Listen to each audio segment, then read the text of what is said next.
This video is documenting the prediction that the main U.S. stock indexes, the Dow Jones Industrial Average and the S&P 500, will make their all-time peak highs on February 6th, 2026, and then begin their biggest crashes in all of history. The date that this video is posted proves that this prediction is being made ahead of time, as does this time-stamped email and forensic notes PDF document. If you are skeptical for some reason, please email me and I will forward these to you. All right, welcome. This video is predicting that the U.S. stock market, the main indexes, the Dow Jones Industrial Average and the S&P 500, will make their all-time peak highs on February 6th, 2026. And then they will begin the biggest crash, the biggest stock market crash in all of history.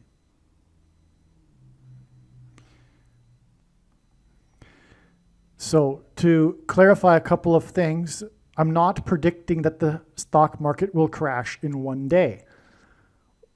That will take many days. What I am predicting is that the beginning of the crash, the all-time peak high, will be made on February 6th. And what I mean by that is that it will either be, or both, the intraday high or closing high. So there's a difference. The intraday high is the top tick made during the day. That would be the all-time highest peak high. And then there's something called the closing number, which is the number at the end of the day when the stock market closes at 4 p.m. Either of those numbers will be on February 6th, the all-time high. The date that this video is posted on the social media platform you are watching it on proves that this prediction is being made ahead of time, as does this time-stamped email here. As we can see, this email was composed on February 3rd. That said, this prediction has been known for a number of days before February 3rd. This isn't the first video documenting this prediction. And this isn't the first email composition that is documenting this prediction.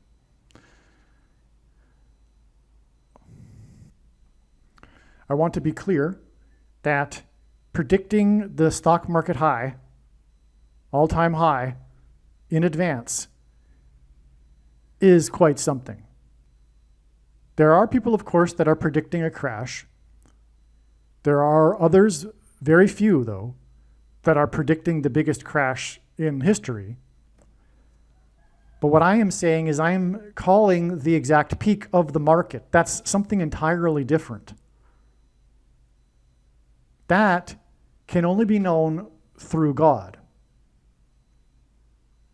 And no, I have not made a series of videos predicting every day of the week. There's only one date that I have made videos regarding this, and this is February 6th. I'm not predicting February 5th or 4th or anything else. That said, as astounding as this prediction is in itself, the reasons that I'll be explaining in this video will make this absolutely clear to anyone with a modicum of reason that this is from God. And that is because, as you will see clearly, no one could have concocted these reasons in their imagination. No human being is creative enough to do such a thing. Furthermore, only a crazy person would attempt to do such a thing with such explanations that weren't from God. But as you will see, these reasons clearly prove that this prediction is from God, and to not appreciate this is completely 100% irrational. When this prediction comes to pass, and after you have heard the reasons for how this is known ahead of time, it will disprove agnostic atheism. The religion of agnostic atheism will be disproven when this prediction comes to pass, in addition to these reasons. And to not appreciate that, or this, makes the person a fool. A complete, utter fool. That said, though, human beings are not rational. God did not create them to be rational. Human beings are influenced highly by their emotions. And there is something in psychology called belief perseverance, which demonstrates that when encountered with information that contradicts a person's worldview, they block it out. It goes in one ear and out the other. And why is that? Well, because people do not want to change their worldview. Not only is it highly uncomfortable, it's their identity, which is why it's uncomfortable. A person's worldview is how they perceive their entire life. To change their worldview means to change their life, which is why those that change their worldview at some point in their life to Christianity speak about a life-changing experience, because changing a worldview is life-changing. But God designed it this way, because to come to the truth of Christianity requires humility, and that is the test of life. Humility being the opposite of pride, the root of sin in the Bible.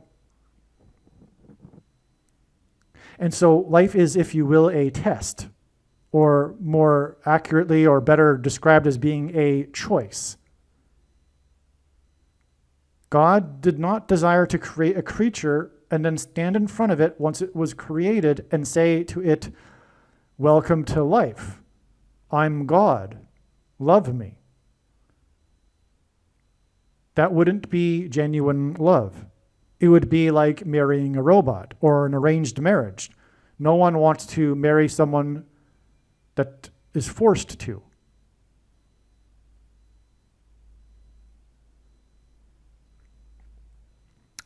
And so that's why God partially hides himself in order to enable the opportunity for the creature to make a choice regarding whether or not they want to be with him forever or not. And rightly so. It is a very big responsibility on both ends. Making a human being immortal makes them godlike.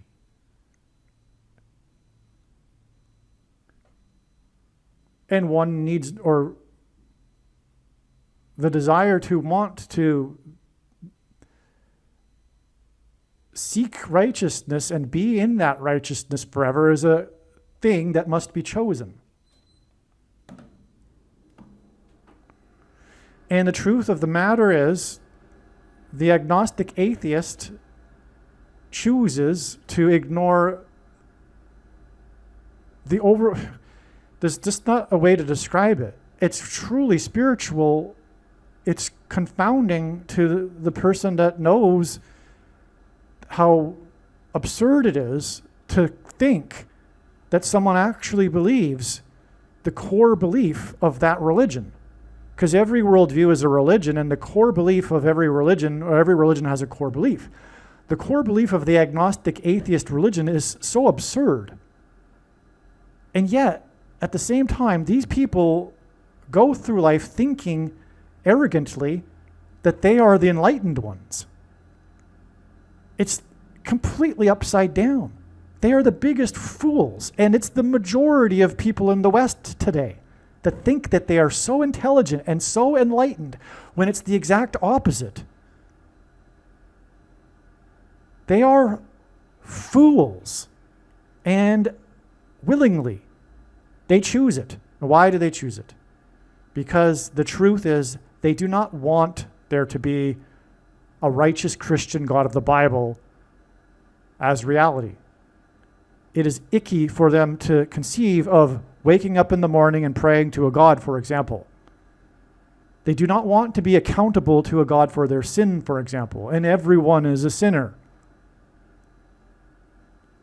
They just don't like it. And that's why the myth, the fairy tale for adults of agnostic atheism. And again, that core belief is, well, there may or may not be a God, but it's impossible to know because there is no evidence, which is the most absurd thing. It's even more absurd than the other religions. And the irony is they think that they are the enlightened ones.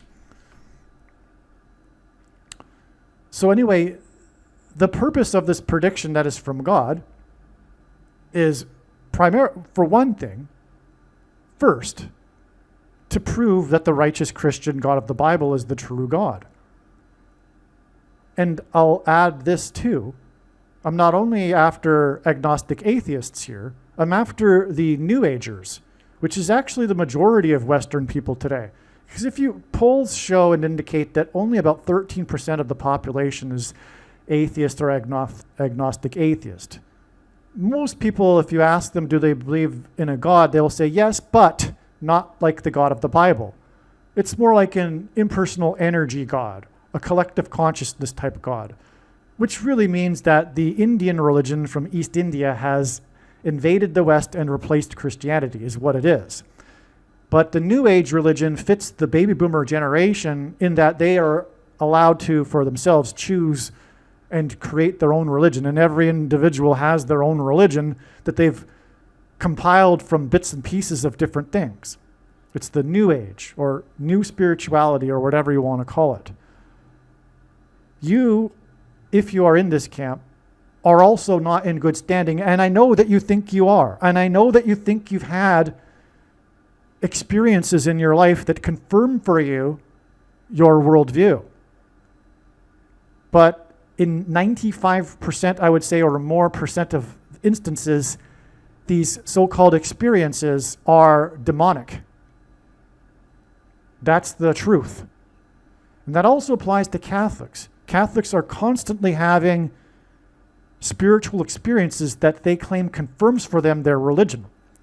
And the religion itself is filled with a history of people that have had so-called supernatural or spiritual experiences. But they are also all demonic. Like, for example, when the statue of Mary starts crying, or blood comes out of her hand, or whatever you want to think. Or I'll give you an example that a lady told me once when she and her friends went into the cathedral as Catholics and witnessed the bread that they take for their salvation levitating off the table. Well, there are only two possibilities for this. Explanations. One, angels were lifting the bread off the table in order to encourage them to take more pieces of bread for their salvation. Or, number two, demons were lifting the bread off the table in order to encourage them to take more pieces of bread for their salvation. And the thing is, Catholics don't know the Bible. They don't understand the gospel in general, and that's why they get the deception they ask for. Those that do understand the gospel can clearly see that it was demons that did that. So that applies to New Agers as well. That same idea of these spiritual experiences that you are having that confirm for you your worldview. Okay, so now that we've got that out of the way, let's get into these reasons for how this prediction for February 6th, being the all-time peak high for the stock market and beginning of the biggest crash in history, is known ahead of time.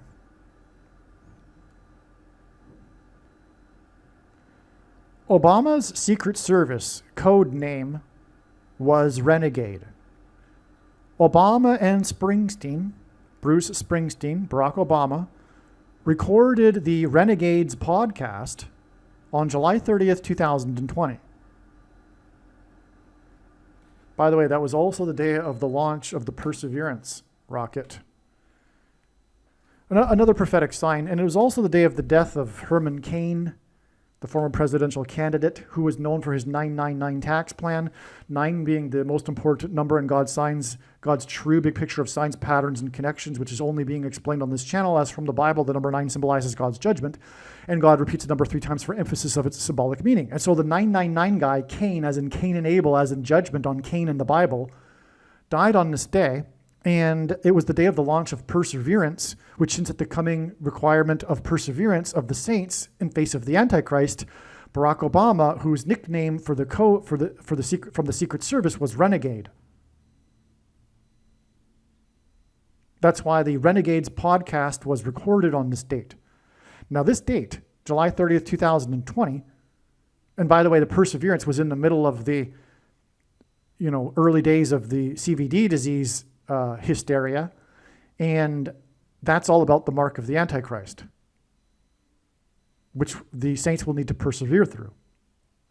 And the number for that, the mark of the Antichrist and the Antichrist, is associated with 666 in Bible prophecy, and that's why this date was exactly 66 months before Bruce Springsteen touched down in Minneapolis and sang his new song, Streets of Minneapolis, about Renee Good, the death of Renee Good, whose name hints at renegade. And this was on the date January 30th, also the 30th of the month, which is why the exact 66 months connection. Springsteen's song is number 1 on Spotify. So at the time that he sang, and still I assume, his song is number 1 on Spotify. The Defend Minnesota benefit concert that Springsteen sang at, is named First Avenue. That's the name of the venue. First Avenue. At the time, his song was number 1. That's the 2 ones there. And then he sang this song 9 days before the Super Bowl, which will be in the 11th prime number state. Okay, so that's a 911 there.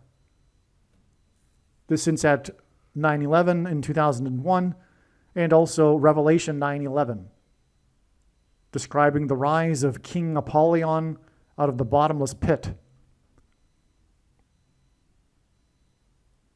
King Apollyon being a name for Satan, the Antichrist Barack Obama being his representative. This prophecy is regarding the coming demonic possession of people who have taken the mark of the Antichrist. Zombie pandemic, if you will. And I use that metaphor or comparison or whatever because God is using that in his signs. But that's another subject. Now, Obama and Springsteen, you know what? It's not that much of a jump here, actually, because the day that Springsteen released his song was the day that King Charles, as in King Apollyon, released his new movie, Harmony, A King's Vision. Harmony hinting at music, and music hints at frequencies, which is how the demonic possession will be triggered in the brains of people through the components that have been put inside them from the mark of the Antichrist, the thing. You know what I'm talking about. That will migrate to their brains and then act as transistors to the 5G frequencies, which will facilitate delta brainwaves and engender demonic possession. Or engender demonic delta brainwaves and facilitate demonic possession. Anyway, Springsteen, this was the 28th, January 28th, which hints at G128 in the Greek concordance, which is the word for the Bible, the Ethiopian in the Bible. And Barack Obama was born in southwest Kenya, right near Ethiopia. That's why God is using this. And that's why Michelle Obama was, for example, was born exactly 128 weeks after Barack Obama was born. But on the date 128 in 1985 was the recording of, I don't know how many artists, but they all got together after the American Musical Awards across the street in Kenny Rogers' studio, and they recorded the Michael Jackson song, We Are the World, including Bruce Springsteen. So Bruce Springsteen actually ties to Michael Jackson and this recording of We Are the World, which broke all kinds of records, and God uses records for signs, and it was a #1 hit, just like Springsteen's Streets of Minnesota hit. Anyway, Michael Jackson, of course, is known for Thriller and his big zombie video. Okay, so And this release of the Springsteen song was exactly 41 years after the recording of We Are the World with Michael Jackson and Bruce Springsteen together. 41 years is astounding because God is using this to point to how 41 is the equivalent numerically of the word key in simple English gematria. A equals 1, B equals 2, C equals 3. In this prophecy in Revelation 9:11, it is a key that will be used to open the bottomless pit to the demons and King Apollyon, who will demonically possess people like zombies. There you go. There you go. Wow, I didn't even realize that till this recording here. The release of the song connects back to Thriller and Michael Jackson. Wow. Wow. Whoa. Okay. Wow. And again, it's on the day of his Springsteen's release is also on the day of the release, which isn't related. Well, it is, but it's another subject of the Melania movie. But it's also the release of the King Charles movie, and King Charles hints at King Apollyon.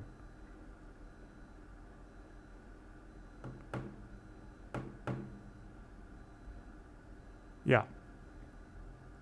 Okay. Now, Obama and Springsteen made a podcast titled Renegades. Springsteen sang, that's a typo, sang about the death of Renee Good. Okay? So Obama and Bruce Springsteen made a podcast, a famous one titled Renegades. Springsteen sang about the death of Renee Good. The name Renee Good hints at the name Renegade. Do you see? This is how this is prophetic. In other words, the name of Renee Good was meant to hint at the Renegades podcast. Because Bruce Springsteen then later, after the shooting of Renee Good, showed up in Minneapolis singing about her, and he made the podcast with the Antichrist called Renegades, who also had the nickname Renegade when he was the president from the Secret Service. Because he is the renegade. Satan, the renegade, and his representative Obama. The Israelites enacted a symbolic 3 sets of 7 and blew 7 trumpets before the walls of security collapsed in God's judgment in the Bible for the walls of security of Jericho. Renee Good was killed on the 7th day of the year, and on this day trumpeted his reaction to the shooting and her behavior that led to her death. She died at the age of 37, which hints at 3 sets of 7. Renee Good, as in Renegade, died in Minneapolis at the age of 37, 3 times 7 days before Springsteen, who is of the podcast Renegades, as in Renee Good, sang about Renee Good in Minneapolis. Again, Renee Good, Renegade, died at the age of 37, 3 times 7 days, 3 sets of 7, before Springsteen sang about her in Minneapolis. Renee Good, as in Renegades, and he is of the podcast Renegades. The walls of security collapsed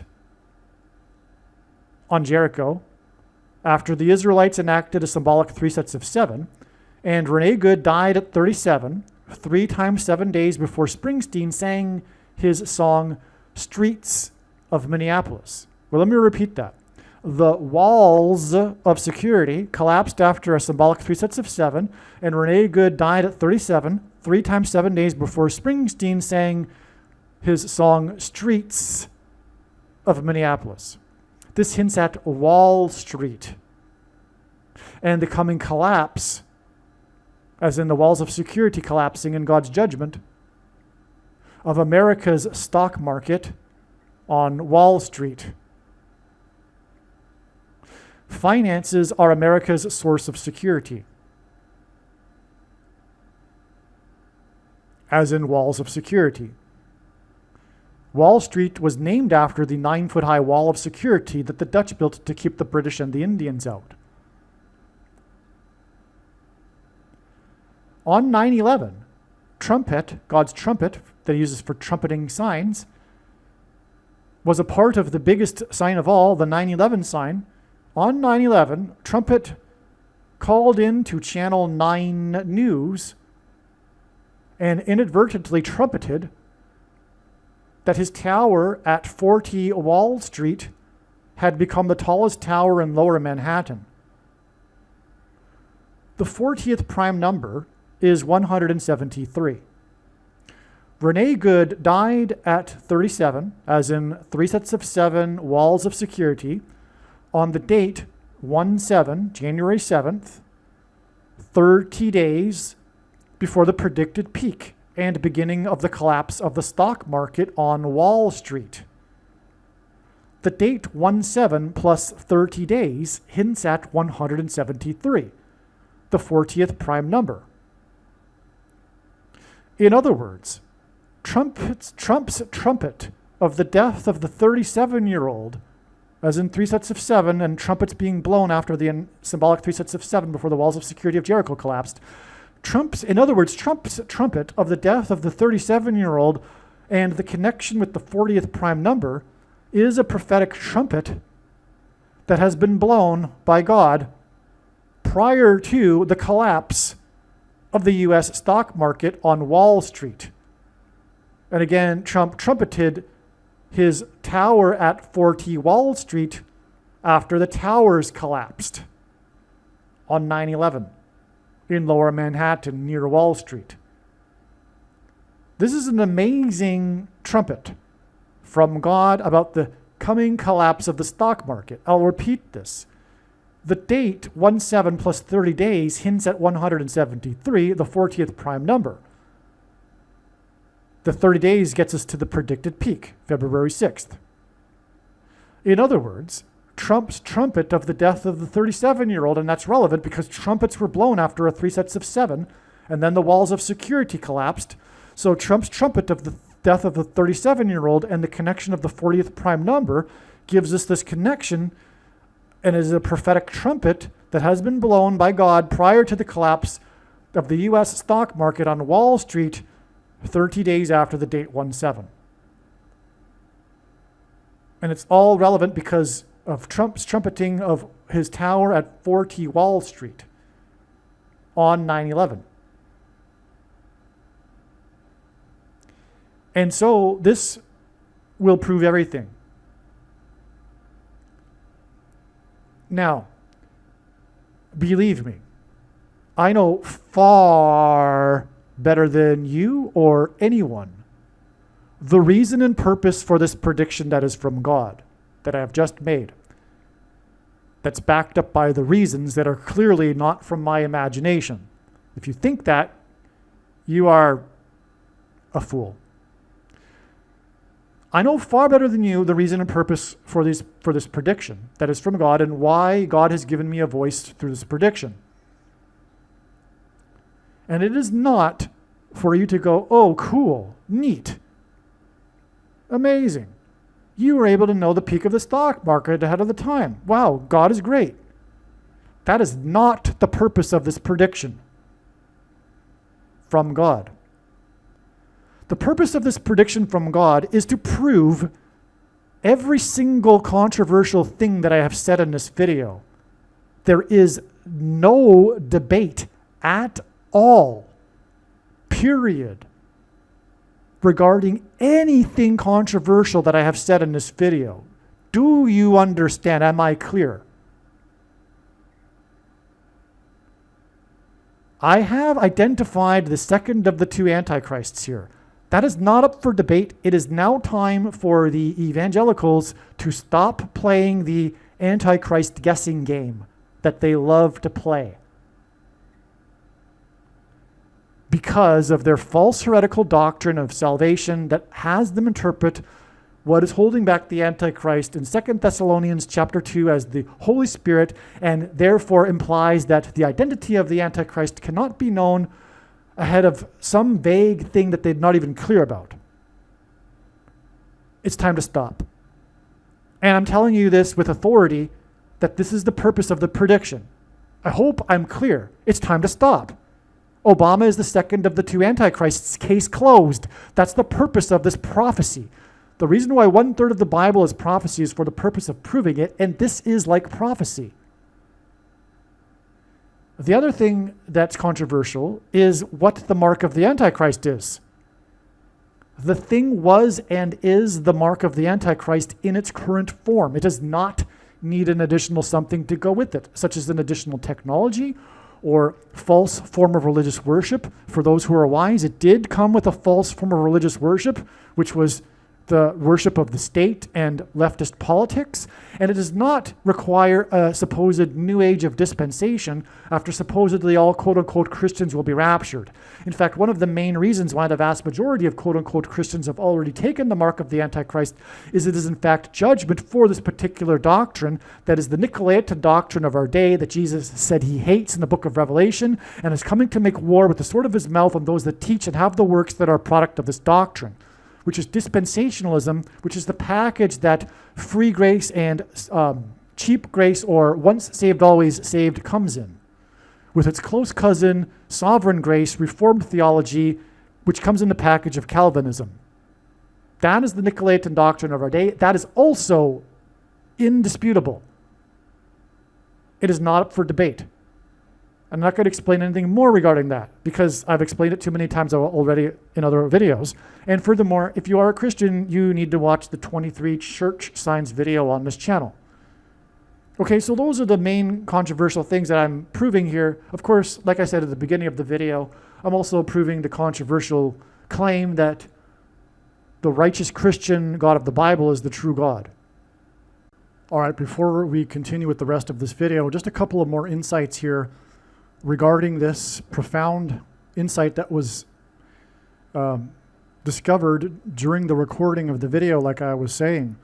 So as I was recording the video, it occurred to me that the release of Springsteen's song on January 28th, the day of the release of King Charles's movie, was exactly 41 years, okay? And that hints at the key, because the word key is equal to 41, in Revelation 9:11 and King Apollyon and the release of the demons from the bottomless pit after it's opened with a key. So it was exactly 41 years after the Prince of Pop organized We Are the World, the We Are the World recording. Michael Jackson is known, the Prince of Pop, as in King Charles, King Apollyon, is known for his thriller video about zombies, and Renee Good and the Renee Good ICE shooting points to the coming zombie pandemic of those who take the shot. Okay? The reason for Renegades and Bruce Springsteen being tied into all of this, 41 years after the Michael Jackson song that Bruce Springsteen was a part of, is that the Renegades hints at the demons and King Apollyon that will be released from the bottomless pit after the key opens it. So we got the zombie guy, Michael Jackson, and Bruce Springsteen, the big hit, We Are the World. 41 years later, we get the release of Springsteen's song about Renee Good and its connection to the Renegades podcast, and the 41 years since that the door that is opened with a key to the bottomless pit from which the renegades emerge, the demons who will demonically possess people who have taken the shot. Hence why Renee Good, as in renegade, was shot. And anti-ICE, the anti-ICE protesters, anti-ICE hints at Antichrist. And the anti-ICE people literally have the spirit of Antichrist, which is why they are renegades. The renegades are the anti-ICE people running around with the whistles, obstructing the agents trying to enforce the border wall of security, as in trumpets, as in Renee Good dying at 37 years old, as in 3 sets of 7. But the truth about these people is that they are in spiritual rebellion against God. Renee Good's father even mentioned this to the mainstream media. He said that had she not been living the life that she's living, she wouldn't have ended up her life wouldn't have ended in the way that it did. That came from her father, a Christian. And so Renee Good's father even knows, of course he knows, that Renee Good had the spirit of Antichrist. But what I'm saying here is that this is from God. This play here on anti-ICE hints at Antichrist. The illegal aliens, actually, furthermore. The protest is for and support of illegal aliens. And the invasion of the illegal aliens, which hints at the coming invasion through the border wall of security between the demonic realm and the earthly realm that will be opened with a key of the demons pretending to be aliens. In other words, from outer space. In other words, the illegal aliens situation is symbolic of the coming invasion of demons pretending to be aliens. And these renegade, rebellious against God protesters, so-called, these anti-ICE people, they are in support of the illegal aliens, which is symbolic of them being in support of the demons pretending to be aliens, the renegades, the renegade angels, which makes them, including Bruce Springsteen, as he says, the renegades. Led by Barack Obama, the leader of the renegades, those with the spirit of Antichrist and the demons together. And Barack Obama, the Antichrist, as in anti-ICE, is the representative of the King Apollyon from the bottomless pit. All right, now the rest of this video was produced, well, basically on January 7th or 8th, before the prediction for the stock market. And at that, and the reason why I'm including this here is because it involves so many profound things that you need to know. And of course, when this prediction comes to pass, the wise person will recognize that they need to watch every minute of every video on this channel. So, also, this video was produced prior to, or in this rest of the video, there will be occasionally the mention of this Super Bowl and how it was predicted that the 49ers would win the Super Bowl. And that's because God was overwhelmingly pointing to this Super Bowl in San Francisco, and he did so through the use of the San Francisco 49ers. That said, though, the 49ers, the Super Bowl will be played in the home stadium of the 49ers. There was a little confusion in that it was also believed that not only was the Super Bowl going to be played in the home stadium of the San Francisco 49ers, but that the San Francisco 49ers would also win the Super Bowl. Okay, and so in other words, what I'm saying is that these occasional references to this are 100% correct. God was pointing with San Francisco, including the San Francisco 49ers, to this Super Bowl, but not for the reason for predicting that the 49ers would win the Super Bowl. That's another subject. We'll cover more in upcoming videos when it is that the San Francisco 49ers will become the third team in history to win 6 Super Bowls, giving us a 666 that will identify the first of the 2 antichrists, Pope Francis. I imagine right now that it will probably be in 2029 in the Super Bowl, right before Pope Francis will be resurrected from the dead through demonic power. Okay, so that said, that's out of the way now. Just keep that in mind when I'm explaining a little bit about the 49ers in the rest of this video. But that's only like a small percentage of what will be explained in the rest of this video. Welcome. In this video, I'm going to be explaining the true prophetic meaning, the purpose for the shooting by ICE in Minnesota on January 7th, 2026. In doing so, this truth will be proven to be true through these two predictions that the ICE shooting points to, which is that the San Francisco 49ers will win this year's Super Bowl in San Francisco. And this video is being made prior to the beginning of the playoffs. That said, it has been known for over a year, even before last year's Super Bowl, that San Francisco will win the Super Bowl in 2026. But again, it is before the beginning of the playoffs. The betting odds in Las Vegas for the 49ers to win this year's Super Bowl is currently 28-1. Those are not good odds. Furthermore, the 49ers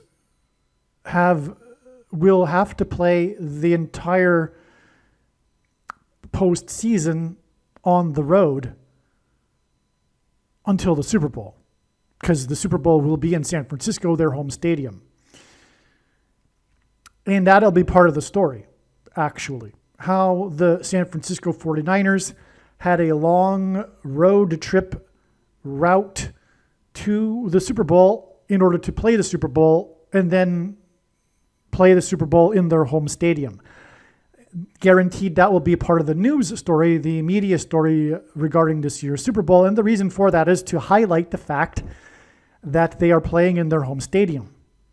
The significance of that is that it'll be the third time in history that the team winning the Super Bowl, the winner of the Super Bowl, will have won the Super Bowl in their home stadium. And it is Super Bowl 60. So the third time in history in Super Bowl 60 hints at 3 sixes. 666. Also, the 49ers will become the third team in history to win 6 Super Bowls. That's another 3 sixes. It'll be their third Super Bowl played in 6 years. Another 3 sixes. And the last Super Bowl they played in was in the 36th state. The first one, God uses firsts. That is a hint at 666 because 36 hints at 3 sixes. But it is also 6 times 6 and also 2 times 18, which is 6 plus 6 plus 6. And the 36th triangular number, which in a triangle of numbers, the last number in the 36th row is 666. And 1 plus 2 plus 3 plus 4 up to 36 equals 666. And so, anyway, back to what I'm saying in this video, this is one of the predictions that are being made. And the purpose of this prediction, that the 49ers will win this year's Super Bowl, is to prove what I am saying in this video is true. Believe me, I know far better than anyone the reason and purpose for this prediction that is from God. And it is to prove, without a doubt, case closed, no debate at all, zero debate, the controversial things that I'll be explaining in this video. In other words, the purpose of this prediction that is from God is to prove the controversial things that I'll be saying in this video are in fact, truth. Okay? That's the purpose of the prediction. Now, the other prediction that these signs I'll be explaining will be clearly pointing to is the death of Kamala Harris and Gavin Newsom in a plane crash on August 2nd, 2028 in St. Louis. But that's another subject that's a few years ahead of time. This video will be posted now, and we can learn in August of 2028 that this prediction is being documented as far back as right now. And again, this video will be hopefully gone viral with the prediction for the 49ers, but we'll see, because the skeptics will not believe that. We all know that 28-1 odds is still enough room for a skeptic. But if you watch the other video that I've made and this video, it'll be clear that skepticism regarding this prediction being from God will be 100% irrational. There is absolutely no room for rational thought in this skepticism once you've heard the reasons for the prediction, including the ones that I've just listed, by the way. Actually, that's enough. I've already listed enough reasons to know that the 49ers will win the Super Bowl and that their win will be from God. There is no way a human imagination, a human being, can concoct in their mind the reasons that I just gave. No one is that creative, all right? To be clear. All of what I've just explained, and that's just scratching the surface. That's not even the signs that I'll be talking about in this video. But all of what I have explained regarding how I know the 49ers will win the Super Bowl is clearly from God. And if you don't think so, you, my friend, are a fool. But it isn't human nature to be rational. Human beings aren't rational creatures. God designed it that way also. And so, go ahead. Dismiss it if you like. You know the consequences. You've heard it before. You know where you are going if this is true. And so I advise you to take seriously what I am saying. At least reconsider your agnostic atheism, the fundamentalist religion that you belong to, which is in which the core belief, like every other religion has a core belief, is that there is no evidence for God, yet the evidence for God is overwhelming, including 20th century science. But of course, you don't know that because of the brainwashing and the culture we are in. Okay, and that's essentially because the agnostic atheist does not want there to be a God.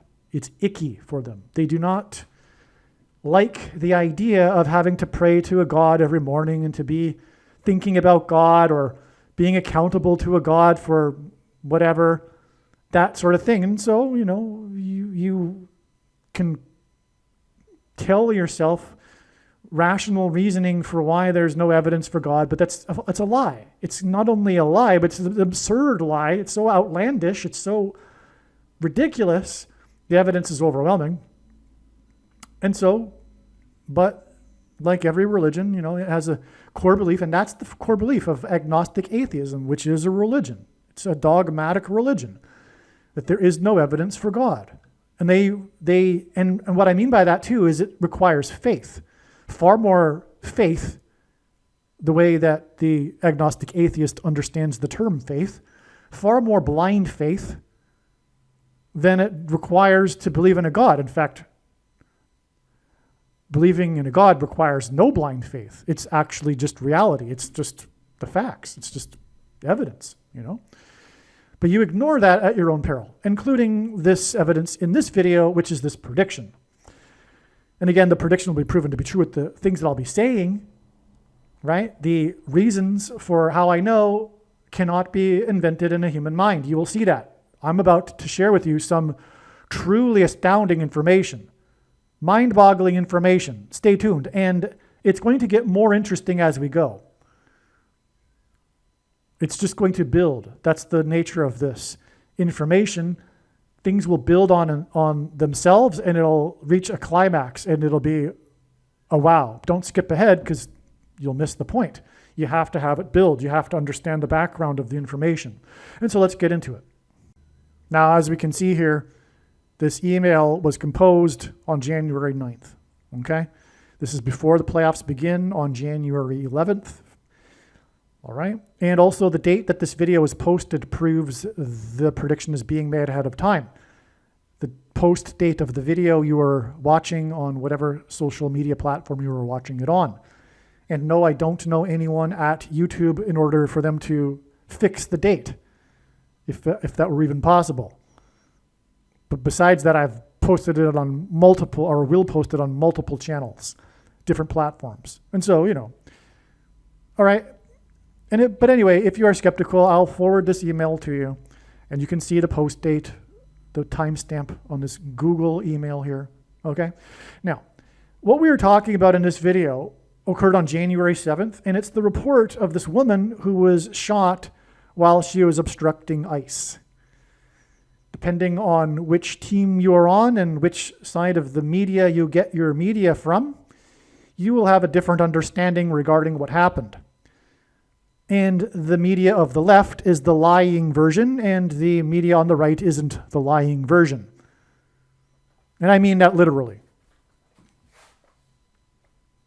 More than literally. And I will prove that as we go with the signs themselves. This is a warning to you. Okay? It is time for those on the left to think a second time about what they are doing in the media that they consume and the people they listen to and the politicians they listen to, which is wicked and evil. Okay? Now that said, God did design it for there to be some controversy, otherwise it wouldn't be a major story. But the version of the controversy is the lie, okay, and everything surrounding it, etc.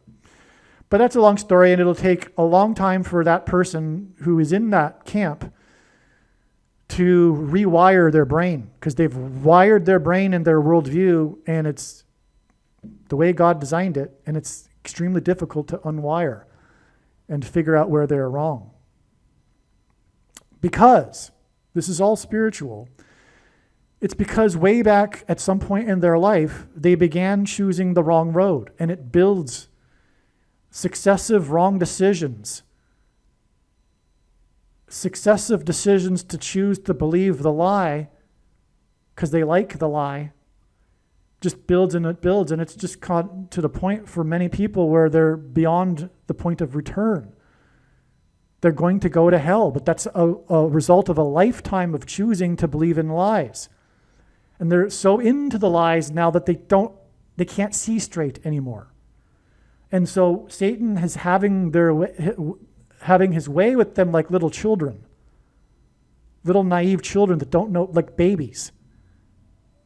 They're being manipulated by the left media through Satan. Okay? So the woman was obstructing ICE all day, probably something you didn't hear in the left media, for example. And this is an interesting thing in itself, okay? Because in Bible prophecy, we have a description of a woman. But I'm getting ahead of myself here. So let's just get to building this story here. So this, and just be patient as I build the story, okay? I'm just going to give you random things, but it'll all build, you'll see.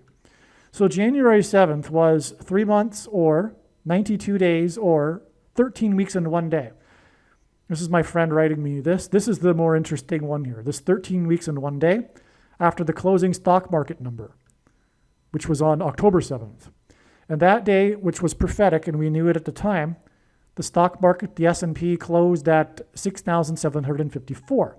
And it occurred to me to subtract that number. I forget why, but there were reasons why. It wasn't just random that I thought to do that. Anyway, subtracting this number from that date, October 7th, gave us the death date of Kurt Vonnegut, one of the most famous American authors in history. Okay, Kurt Vonnegut, who wrote the novel Cat's Cradle, in which there is a substance. The plot is centered on the substance that is named in this science fiction novel, Ice-9. Okay? And people in the plot is the Ice-9 is ingested. Anyway, so Ice-9 is this thing that God has pointed to, and we have concluded that this is symbolism for the mark of the Antichrist, or rather, I should say, it's symbolism because the ice itself is something that's consumed. People consume ice in their drinks, for example. And the mark of the Antichrist is something that is ingested, or rather consumed, or rather put into one's body. Yes, it is the thing. Ice-9 even rhymes with it.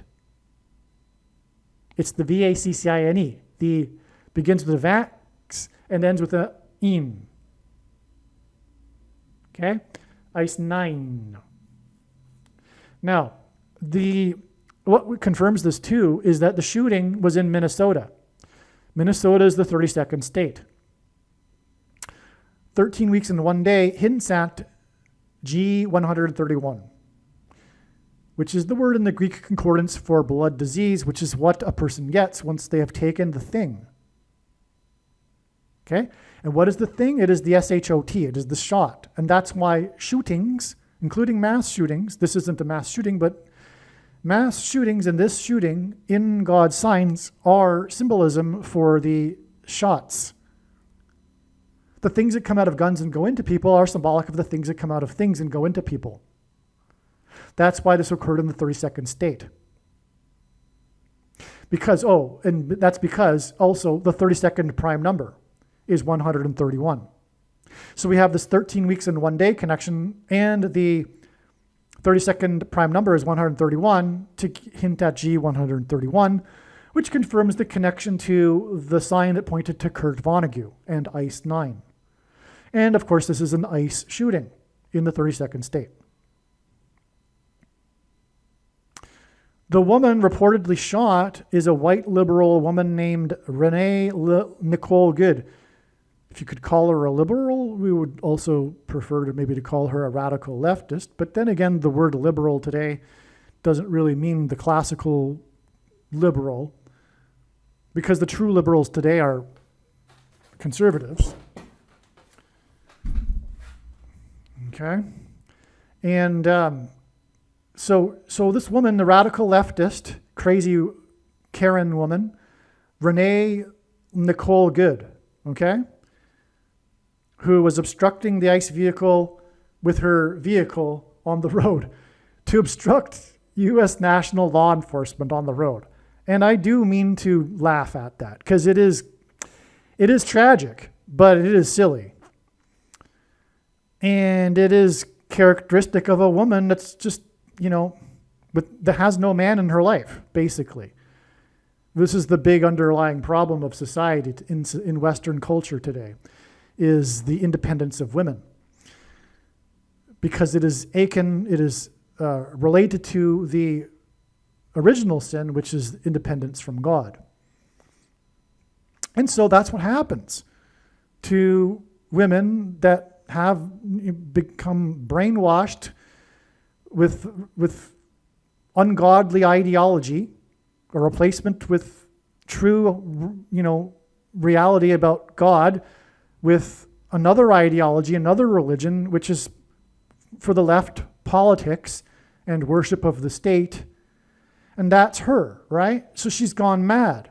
But she's an extreme example of it, an extreme case of it, because that's what happens to some of these liberal women, these leftist women, is they just, without a man in their life to ground them, they get really, really crazy. And think that they can do stuff like that without getting into danger. You don't have the right to, behave like you did with the ICE agents on the road there, doing their job, enforcing the U.S. law. I mean, you might disagree with the law, but you do not have the right to do that, you crazy woman. In other words, she got what she deserved. It's silly, it's tragic, because she's so stupid. She doesn't know what she didn't know that she was going to get what she deserved. But anyway, okay. So the name Renee means reborn or born again. And this Renee Good is equal to 88 in Simple English Gematria. And I'll explain why this is relevant as we go. But the name Pope Francis died at the age of 88. Okay? Also, the name Trump is equal to 88 in Simple English Gematria. And of course, this is all about Trump derangement syndrome, right?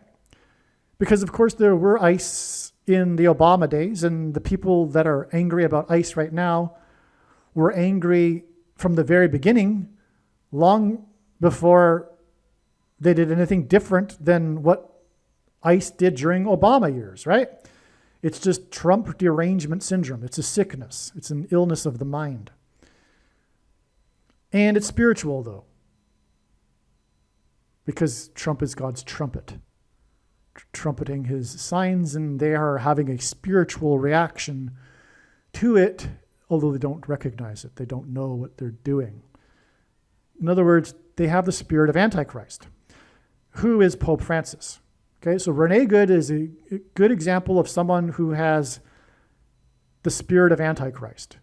And what she was doing on that day before she got shot was spirit of Antichrist. She's in rebellion against authority, and she hates Trump because, well, he's a man. Unlike prior leaders and the other leaders of nations these days, he's very masculine and he's a white man, and they hate that. That's just one thing, though. And so, So Pope Francis, okay, so now Renee Good sounds like renegade. Renee Good, renegade. This is very important because the Secret Service gave Obama the nickname renegade. And Obama is the second of the two antichrists. Now, Renee Nicole Good hints at reborn, okay, born again, Nicolaitan, and righteous, or God. Good, righteous, God, okay? This is what this means. Now, what God is saying here is that, so the primary purpose of the end time signs here is warning specifically for the church. Because the whole reason for creation is the church. Everything about and this is the thing that leftists hate, but that's why they're in rebellion against God. Man is the center of God's creation. God desired to create a creature that he could have a relationship with. And earth is the center of the universe, and man is the center of God's creation. But the church, those who will be with God forever, is the purpose of the creation. This creation will not last forever. It's a temporary environment for God to play out his purpose, which is to create an opportunity for a creature to choose him or not choose him and reject him, right? And so, anyway, so God's purpose is the church, but God today is extremely disappointed with the church, specifically the American Evangelical Church, which is the Nicolaitan Church. It is the Church of Laodicea, for example. Of the 7 churches, which represent the 7 stages of church history, the last church, the Church of Laodicea, is the church of the modern evangelical church. And it is the church of Nicolaitans. And they have the Nicolaitan doctrine of our day. And Jesus said in Bible prophecy, the book of Revelation, he wrote a letter through John, that he hates the Nicolaitans and their doctrine and their works that are a result of their doctrine. He hates the Nicolaitans.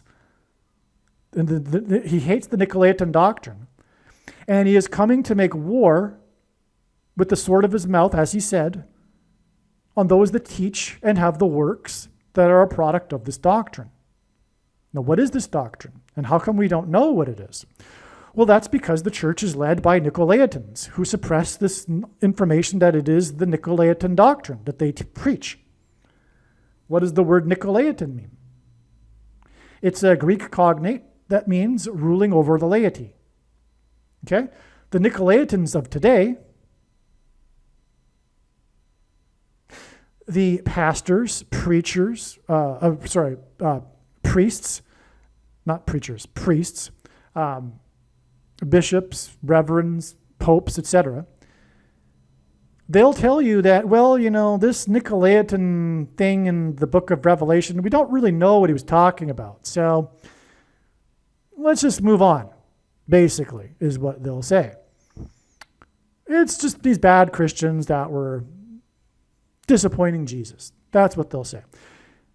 But that makes absolutely no sense because the book of Revelation is primarily for our current time. It is for the end times and the end times people, which is now and us, this time now.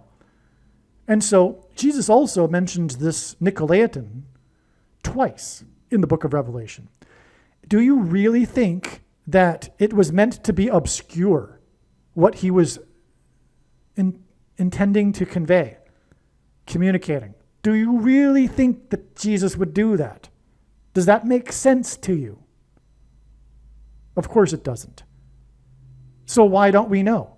Well, again, it's because it's related to how Jesus forbid calling anyone your teacher, which is another word for pastor or priest. And Jesus also forbid preaching for money. And these Nicolaitans will claim that they have the authority to preach for money and make a living off of preaching for money through twisting a few verses of Paul out of context. And reading them out of context, in other words, the preceding and following verses after, and also twisting the meaning of what's being said. If read properly, it's quite clear that, if anything, Paul was talking about preaching for food, rather receiving food for what they were doing. But Paul was not talking about what these preachers do. The form of evangelism that Paul was referring to is not what these preachers do today. And these pastors are no different really than priests. It's all been inherited from the Catholic tradition. Not much changed in the form of church assembly after the Protestant Reformation. They still line up in rows and listen to an alpha male of the group step on a stage and speak for 45 minutes and get paid for it. That's still the case, right? And for example, Paul also said, if someone has something to say when someone else is speaking, let that person who is speaking be silent and let the other person speak. But if you were to do that today in a church, well, you would be immediately escorted out of the church and asked never to return again. And that's because these so-called pastors have a 100% monopoly on information because they are socialist dictators, cutting off the body of Christ, for one thing. But they really are truly dictators and socialists, no different than a socialist dictatorship will restrict the flow of information in a society or a nation. And we don't approve of that, so why would we approve that inside a church? People have the right to decide for themselves what's true and what's not, and furthermore, they do not have the authority to say what's true and what isn't. That's why John said, you see, for you know, you do not need a teacher. You have the Holy Spirit. And we now have the canon. We have the Bible. We do not need teachers, pastors. And just like in a socialist dictatorship and in communism, when people are dependent on the state, they become infantile.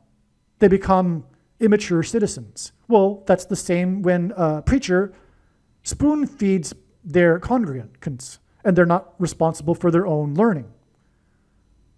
That's when they are assuaged to believe that they are okay by just showing up once a week and just taking what the preacher says because that's how it's done. But no, that's not what's supposed to be done. You're supposed to learn and take responsibility for your learning, and you don't get that from your so-called pastor. Okay, so I'm going on a little bit about this Nicolaitan thing in this video right now because, well, it's an important concept here because of the name Rene Nicole Good. Because God isn't only saying born again and righteous, he's also pointing to the Nicolaitan church, which is the modern evangelical church.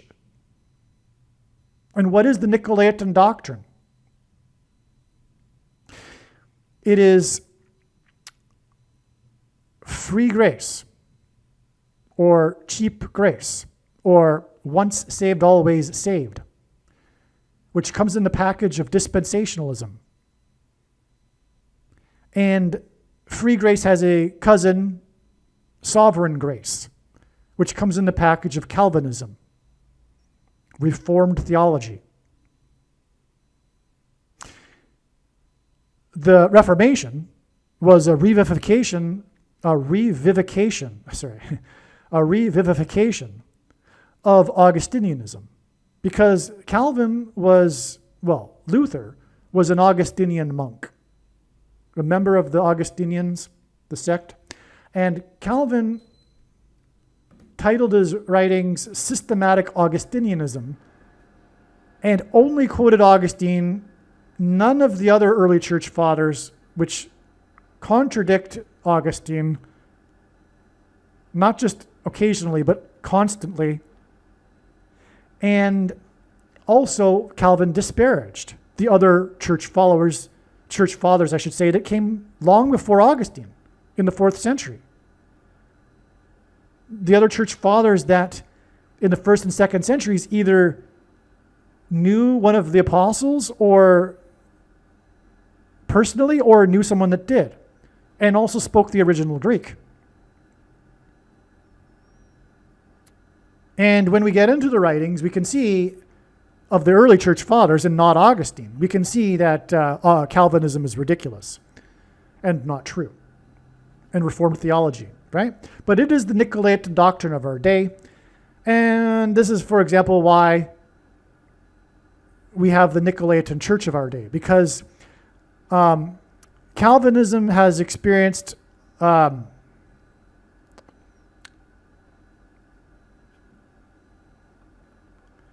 waxing and waning in popularity over the centuries. And currently, we are at a peak in popularity for Reformed theology and Calvinism, which is convenient given the timing of the end times.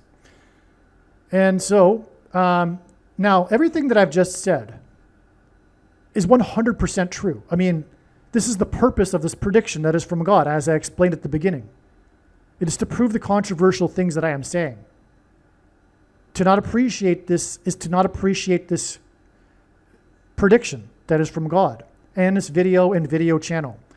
You are wasting your time. You might as well turn off the video now. Again, the purpose of this prediction is not for you to go, oh, cool, neat. You knew that this was going to happen ahead of time. No, that's not the purpose of the prediction. The purpose of the prediction that is from God is to prove the controversial things that I'm saying. And this is because these controversial things that I am saying, all of them, have been overwhelmingly proven to be the case through God's true big picture of signs, patterns, and connections, which will be proven to be true and is only being explained on this channel. It'll be proven to be true when this prediction comes to pass. If you are a quote-unquote Christian, the most important video on this channel for you is the 23 church signs video, which I need to update soon. But it's the 23 church signs video. Now that we've gotten this concept out of the way here, let's see what God is really communicating to the love that he reproves the Laodicea church. God reproves whom he loves. But make no mistake, there is a reproving going on, and there's a sifting of true and untrue Christians, the wheat from the tares, and they are inside the evangelical church. Or rather, I should put it like this. As a result of what's going to unfold, many will be brought out of Nicolaitanism, if you will. Their faith will be refined and tested, and they will have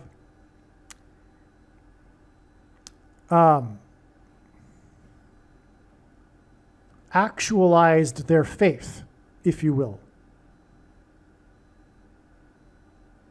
See, there are two parts to salvation. Abraham was deemed righteous for believing in God's promise, yes. But there's a second part. in the 22nd chapter, no less. God called Abraham to sacrifice his only son, Isaac. And as he was about to do so, God sent the angel and told Abraham, "Stop, don't harm the boy, for now I know that you fear me." First of all,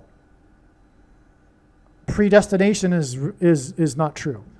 God didn't know ahead of time. He says it's clear. God didn't know whether or not Abraham feared him or not. And God is seeking those who fear him. That is the theme of the Bible. Those Nicolaitans that say, no, that's Old Testament stuff, we don't need to fear God. Or those that say the definition of fear is to like worship or be reverent. No, it literally means fear. It's what it means.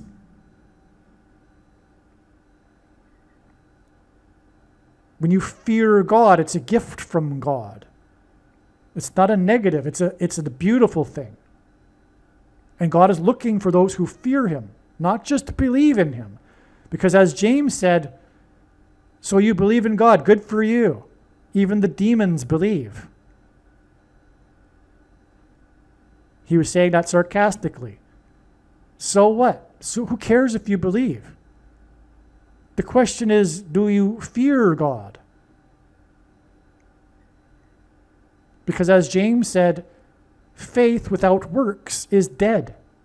And he gave the example of Abraham.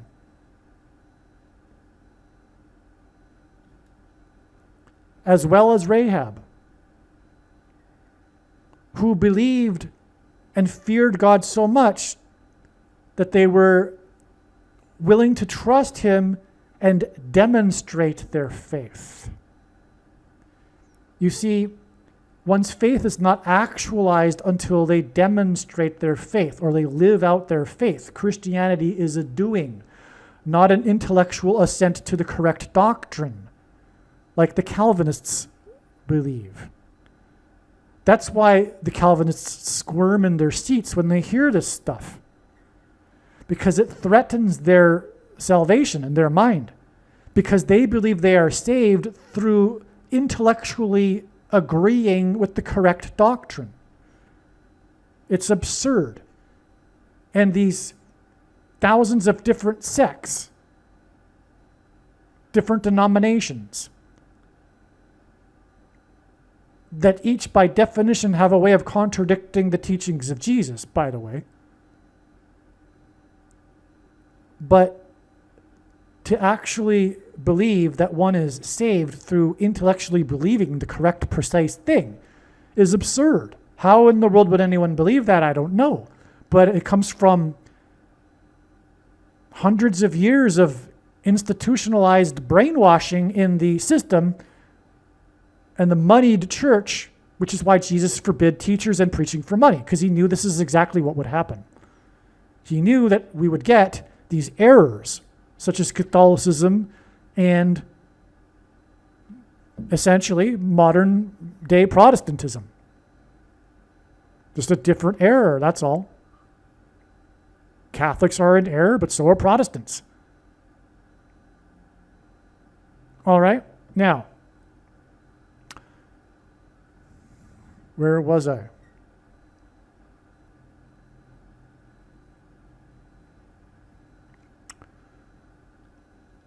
Okay, so now we have this Nicolaitan here.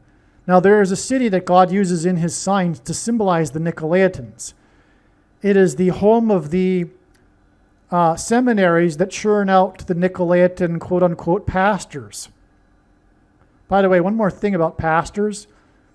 The first warning that Jesus gave to the disciples when they asked for the signs to look for was he warned them about how there will be many Christs that will come and lead many people astray. Well, what is he referring to? Because obviously there haven't been many people claiming to be Lord Jesus Christ that have led many people astray. Anyone that has claimed to be Jesus Christ over the centuries, of course, has been recognized as being mentally unsound. So he couldn't have been referring to that. Okay, then there are others that'll think, well, this is all in the future. Well, that's also ridiculous, because why would that change? Why would suddenly people start to think that there's lots of Jesus Christs? I mean, I could maybe logically fathom one person claiming to be Jesus Christ and fooling some people, but no, that's probably not even going to happen. But not many, let alone many, right? Well, the word Christ is simply a Greek word for a Messiah, which is Hebrew for an anointed one.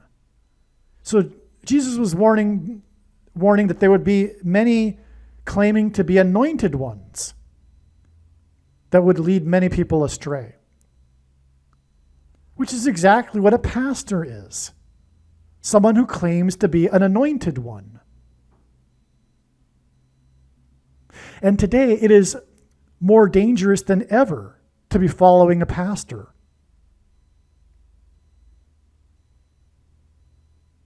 And to those, conservative Christians, and including Catholics, conservative Catholics, that either blame modern day pastors or the current pope or whatever as being the problem. No. First of all, the office of papacy is blasphemy. So the whole thing is the problem. But in Protestantism, no, that's not the problem. We can't and we shouldn't expect pastors to save the day by finally teaching the correct thing. The whole reason why they don't teach the right thing in the first place is because they preach for money. And it's always the case that when you preach for money, you're going to be thinking about your paycheck. It's just human nature. You're going to be worried about what you're saying, and you don't want to turn too many people off. In other words, no matter what size of congregation you have, you're always going to have this in the back of your mind.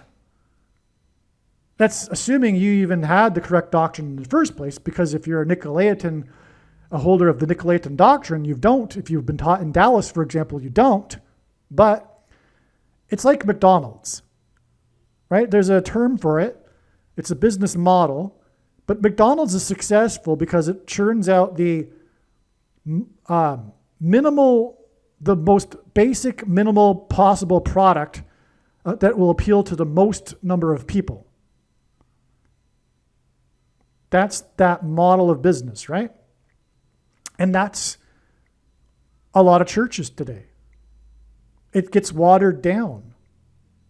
But that's like not to say that the pastor, if he were to speak what he really believes, would be any better anyway. But yes, that's what happens, right? And so anyway, Dallas. So this is very important here. So this I-35, so the shooting, I'm jumping ahead because it was recognized later, but the shooting occurred basically next to the I-35 highway in Minneapolis, okay? And the I-35 connects Minneapolis to Dallas from north to south. 35 hints at 5 times 7, and 57 is the equivalent of the word vaccine in simple English gematria. A equals 1, B equals 2, C equals 3. Like we had here, 88 in simple English gematria for Rene Good. And again, as I explained, vaccine is, or rather ice is symbolic of vaccine, okay? So we have the shooting, which is shots, right? In the 32nd state, which hints at the G131, blood disease. And the I-35 also hints at vaccine, and therefore the shots. And so does ice. See, this is clear now, right? This is so clear. But I'm going to get into some astounding things here because I'm going to connect it to some other things now, including Dallas, because the I-35 connects to Dallas. And this isn't an accident. This is designed by God because, sure enough, exclamation mark, The ICE shooting on January 7th in Minneapolis next to the I-35 is exactly 266 weeks after the plane crashed, the small plane, private plane, onto the I-35 in Minneapolis. That's astounding because the Pope Francis, again, his age 88 connects with Rene Good here, is or was the 266th Pope. By the way, for those who are wondering how in the world Pope Francis could be the future Antichrist, it is because it is predicted, and rather it is the fact, and it'll be proven with this prediction for the 49ers, that Pope Francis, as in San Francisco, will be resurrected from the dead by demonic power in April of 2029. But that's another subject for another video. Okay, but that's why we have this 266 weeks connection. Now, the I-35 itself is symbolic of an artery. In other words, a blood artery, which is, of course, what the things are injected into. The ice, if you will. And the Antichrist is the overseer of the mark of the Antichrist, which is the shot, which is the ice. Okay? Which is the vaccine, as in ice. Okay? Now, that date of the plane crash was December 2nd, 2020. That hints at 122, because 122 is the 41st semi-prime number, which is the equivalent of the word key in Simple English Gematria. And keys are symbolic of the Vatican. The symbol for the Vatican is keys.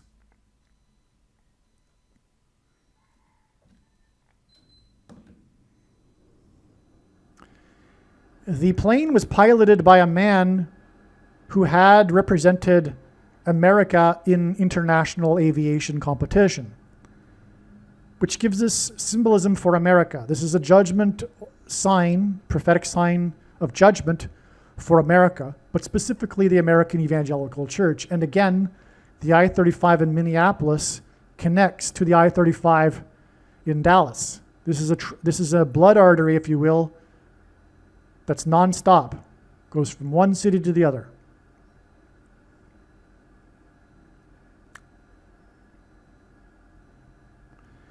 Now, January 7th, 2026 was 490% of a year, and that's symbolic of the most central prophecy in the Bible because of the 70 sets of 7 weeks, the 70th week being symbolic of the period of the Antichrist.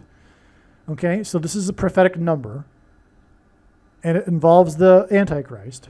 So this January 7th date was 490% of a year after the car pileup on the I-35 in Dallas, involving 133 cars. Now, 133 is the 44th semi-prime number, which hints at the 44th president, the second of the two antichrists.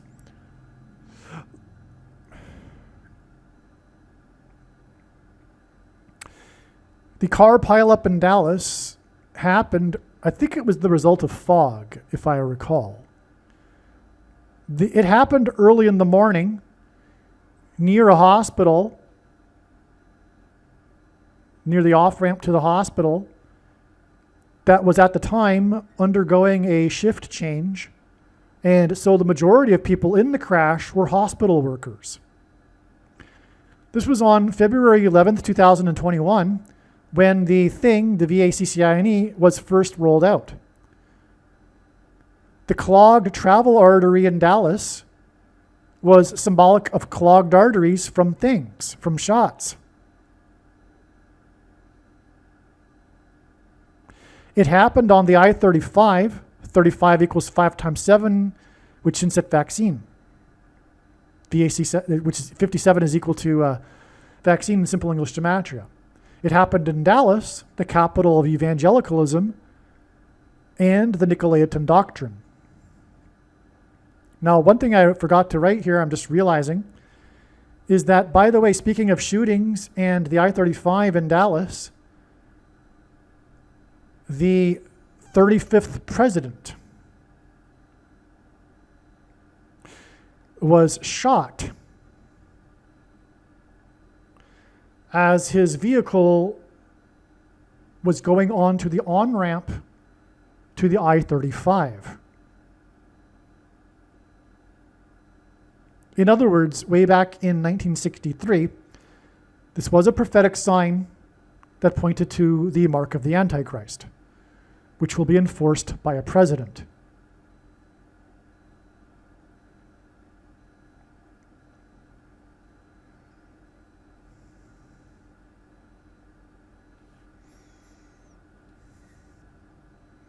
That president, the 44th president, was 9 presidents later, and he was inaugurated in 2009, as in ICE 9.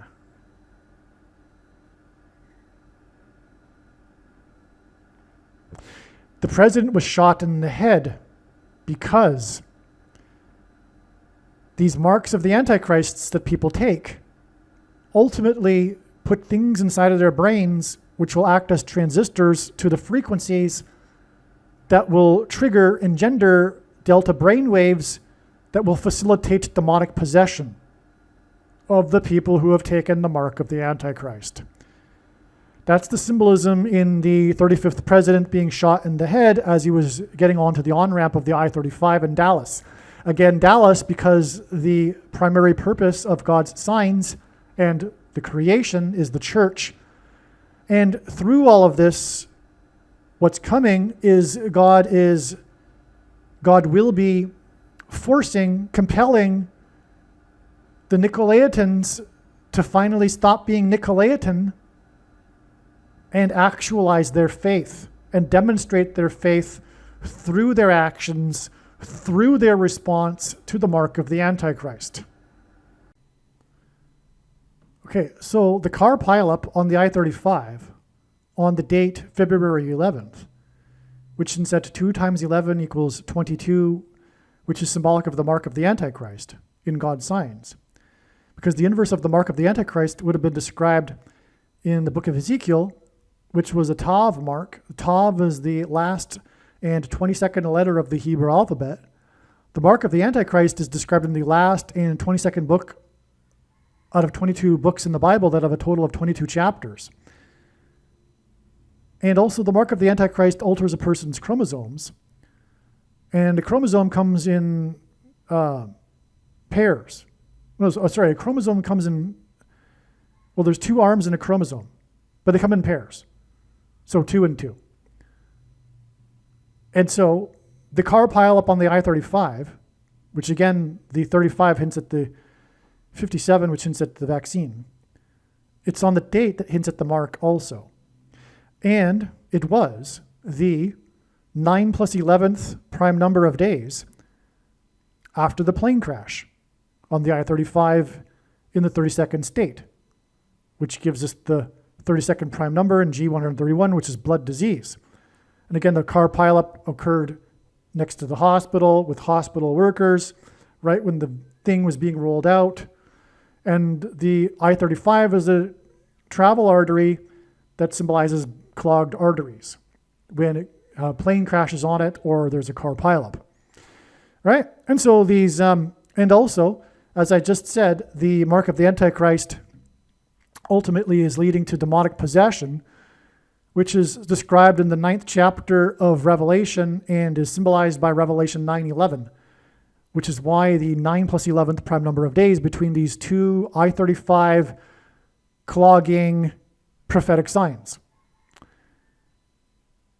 Now, again, the plane crash was 266 weeks exactly to the ICE shooting next to the I-35. Again, ICE vaccine shootings symbolize shots, the mark. Now, January 7th, 2026, and the ICE shooting in the 32nd state, as in G131 blood disease, is 32 days before the predicted Super Bowl win by San Francisco in San Francisco. Okay? The ICE shooting in the 32nd state is 32 days before the predicted Super Bowl, when it is predicted San Francisco will win in San Francisco. I should say San Francisco, and Pope Francis was the 266th Pope. So we have from the plane crash, 266 weeks, and then 32 days to the Pope Francis San Francisco Super Bowl. And 32 again is equal to Obama in simple English gematria. This 32 days is also 4 months and 4 days, which is at the 44th President Obama, who will also enforce the mark of the Antichrist. The ICE shooting in the 32nd state is 32 days before the Super Bowl. San Francisco's predicted win in the Super Bowl in San Francisco will be 320.00% of a year before the 4th anniversary of Pope Francis's death.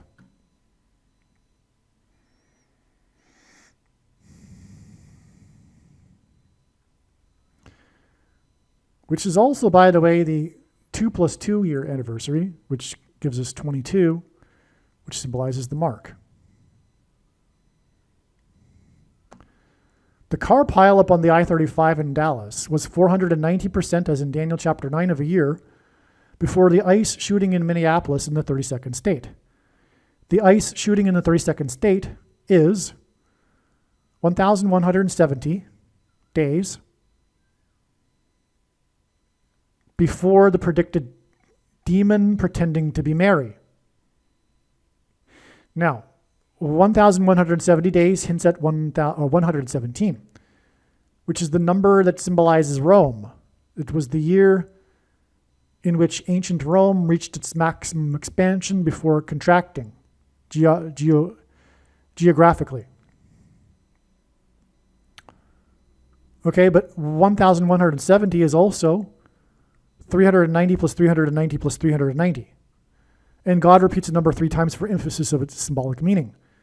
The number 390 is not only, the number of 390 days is not only a prophetic number of days in a very central prophecy in the book of Ezekiel, but it also hints at G390 in the Greek concordance, which is the word for return,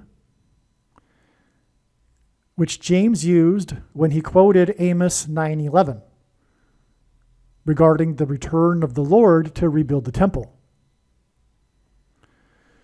Okay, and so this Mary apparition, of course, is related to Catholicism, which is Rome.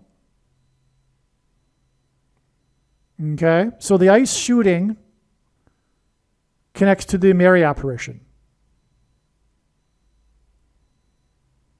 Now, the Mary apparition will be 35 days before the predicted resurrection of Pope Francis by demonic power on April 26th, 2029. Again, 35, I-35, 5 times 7, 57, vaccine, simple English gematria. Okay, so we have the shooting, or rather the car pileup in Dallas on the I-35 connect to the,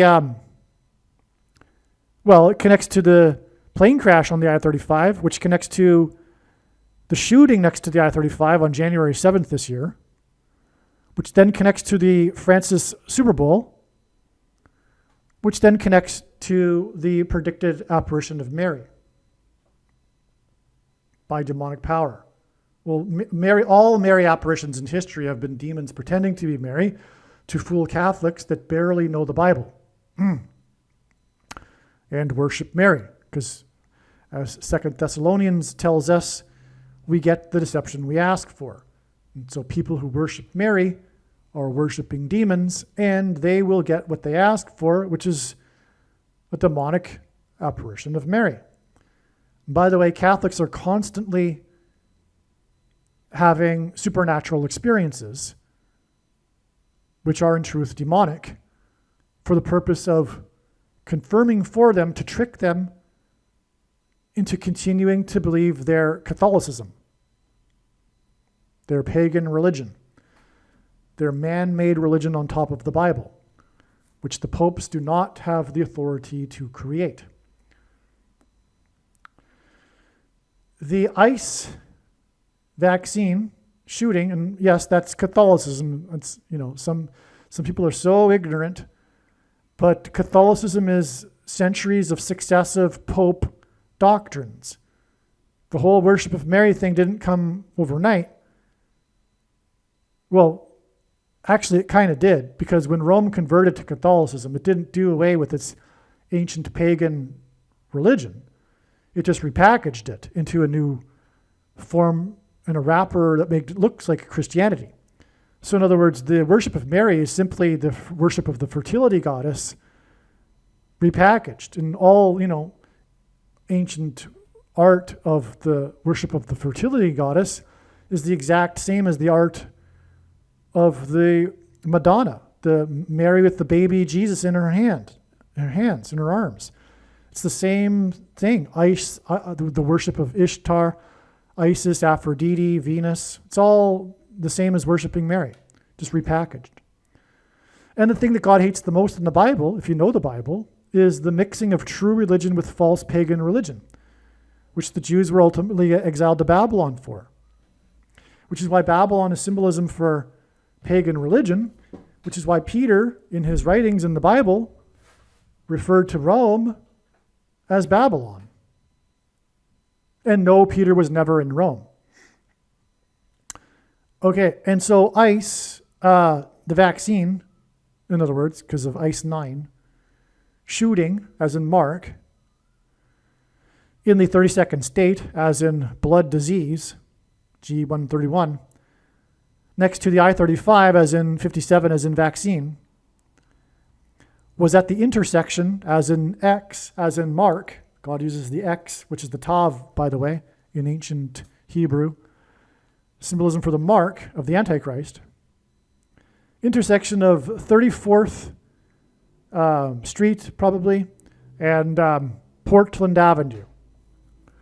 Portland because of the portal that will be unlocked with the key, as in the Vatican, to the bottomless pit in Revelation chapter 9, from which the demons will emerge into the earthly realm. 34 because it hints at 2 times 17, which hints at 9/11, the two planes that struck the two towers 17 minutes apart. And 9/11 is symbolic or hints at Revelation 9/11. Because, for example, the door will be opened with the key in Revelation 9/11, right? To the bottomless pit. And the symbol for a door is the 4th letter in the Hebrew alphabet. Well, the 4th plane crash killed 44 people when it crashed into a 40-acre pit caused by the plane crashing at a 40-degree angle, 40 plus 40 miles outside of Pittsburgh, the city of bridges, as in the bridge from the bottomless pit, demonic realm, into the earthly realm. And so that's what's hinted at with Portland here and the 34th Street intersection. Obama's Secret Service code name, nickname was Renegade.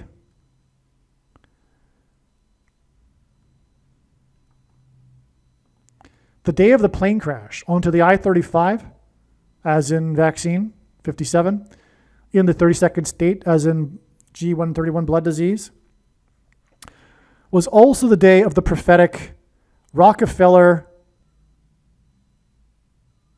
COVID Christmas tree, a ceremonial lighting up of the tree on the that was from Highway 23 in New York City, ceremonially lit up in Rockefeller Center in New York City. Okay, let's unpack this. So Rockefeller is symbolic of the thing industry. The Rockefeller Institute is the pioneering of the thing industry. And that's the case in God's signs. I don't want to, get into any connections to confirm any of these sorts of things. The thing is, God's true big picture of signs, patterns, and connections is an interconnected web. And when you try to explain any part of it, you end up pulling the entire web, because not only is it all interconnected, but to prove one thing, it requires second and third witnesses to prove that.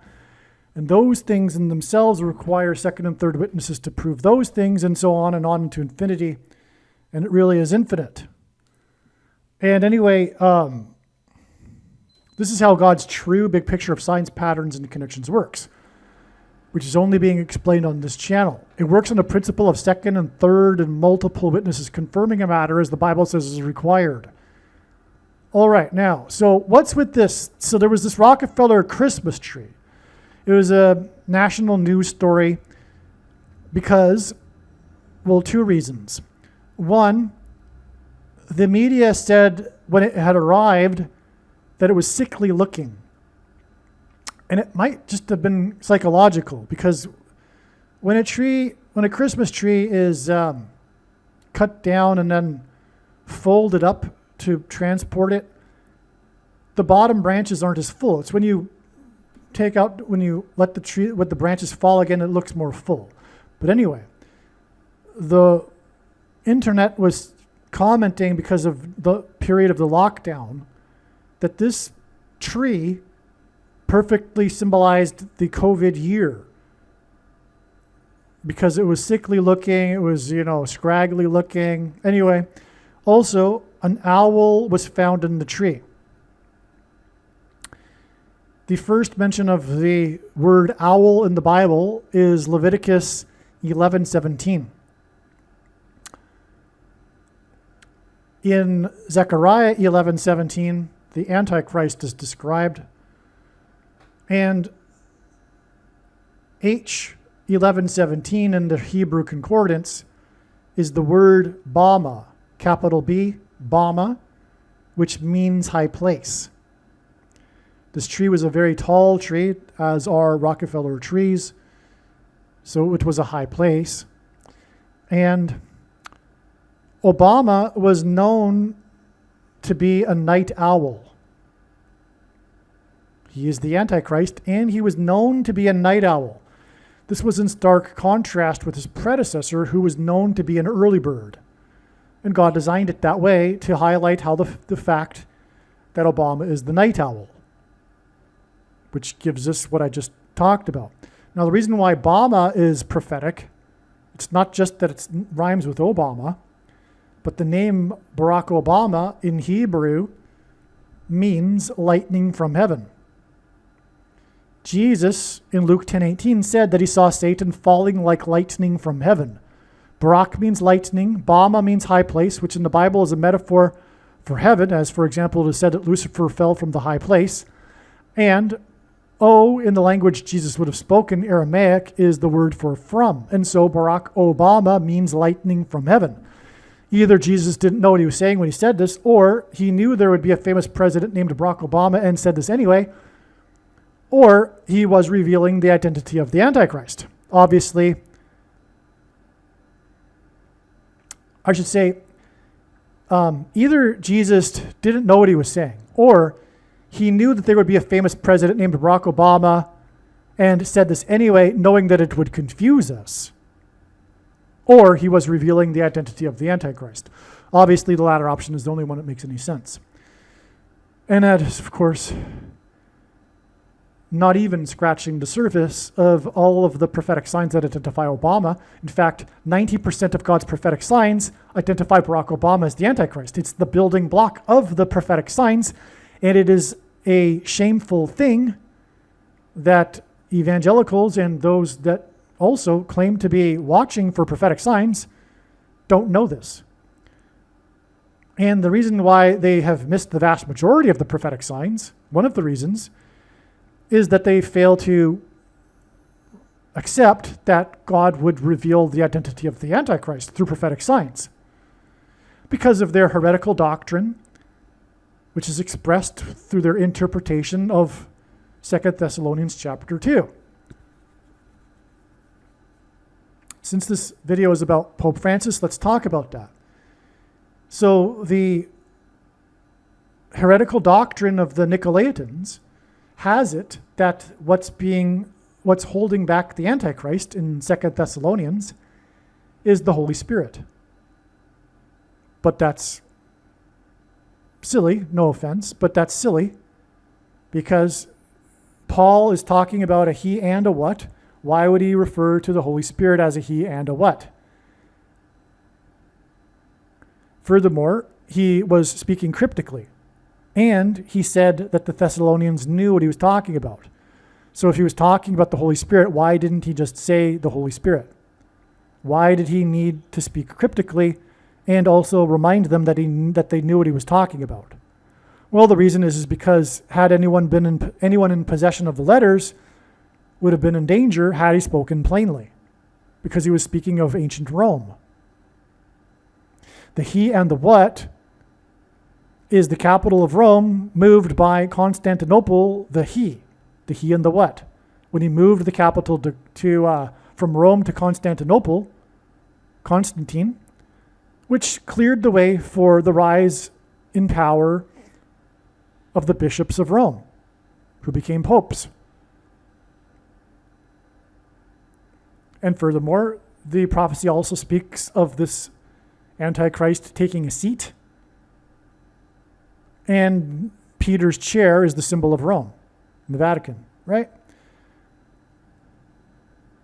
Now, back to what I was saying, though. So we have this it's just amazing. We have to explain so much to explain so little.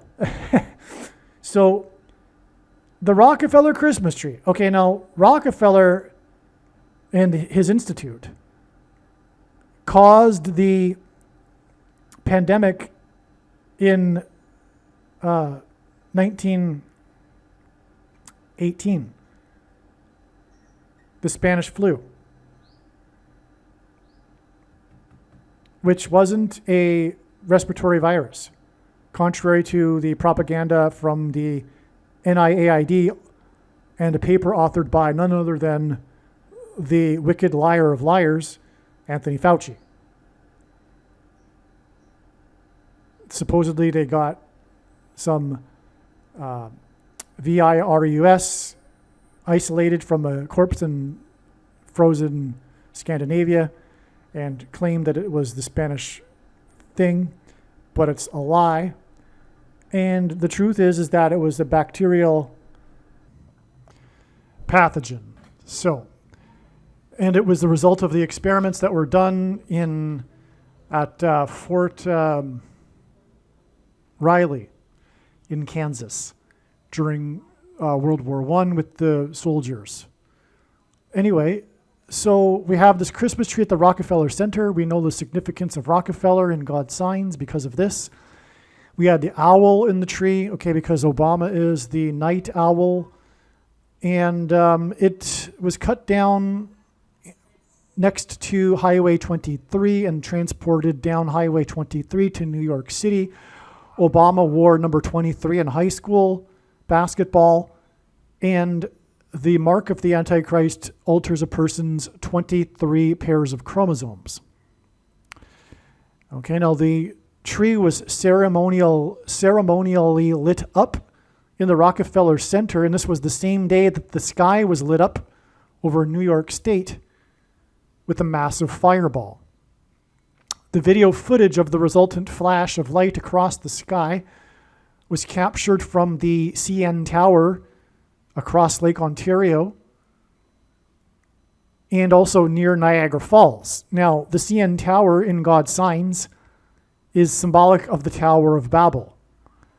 The Tower of Babel story is symbolic of the mark of the Antichrist, or rather, I should say, the attempt to reach heaven without God through technology in the story of the Tower of Babel, led by Nimrod, a type for the Antichrist, is analogous to transhumanism technology that is the mark of the Antichrist, that is ultimately seeking to reverse aging and conquer death without God, as in reaching heaven without God with the Tower of Babel. The city of Toronto is literally a city of Babel made up of peoples from all over the world that speak all the different languages. It is the Tower of Babel city, and this is the Tower of Babel, the CN Tower. This is near Niagara Falls. This is symbolic of the flood. The Horseshoe Falls actually is pointing directly at the CN Tower. That's because God is communicating that the Great Lakes are going to overflow over the city of Toronto, which will be destroyed. Because it's the game of horseshoes. In a game of horseshoes, you throw the horseshoe at the metal stick in the ground, sticking upward. That's the CN Tower, and the horseshoes, if you look at it, it's uncanny. It really is pointing directly at the falls. But I'm saying this based not just on that. There's prophetic signs in God's big picture of signs that led to all of this and confirms all of what I'm talking about, or rather this prediction of what will happen in the future to Toronto. This day was 266 weeks, okay, this plane crash again. So let's rewind here. We've got the day of the plane crash we were talking about here, and it occurring on the day of the Christmas tree lighting up. That was extremely prophetic and symbolic of COVID. Oh, and yes, New York City was the center of COVID as well. It was the COVID Christmas tree because it looked so scraggly, as the internet was commenting and the news story reported.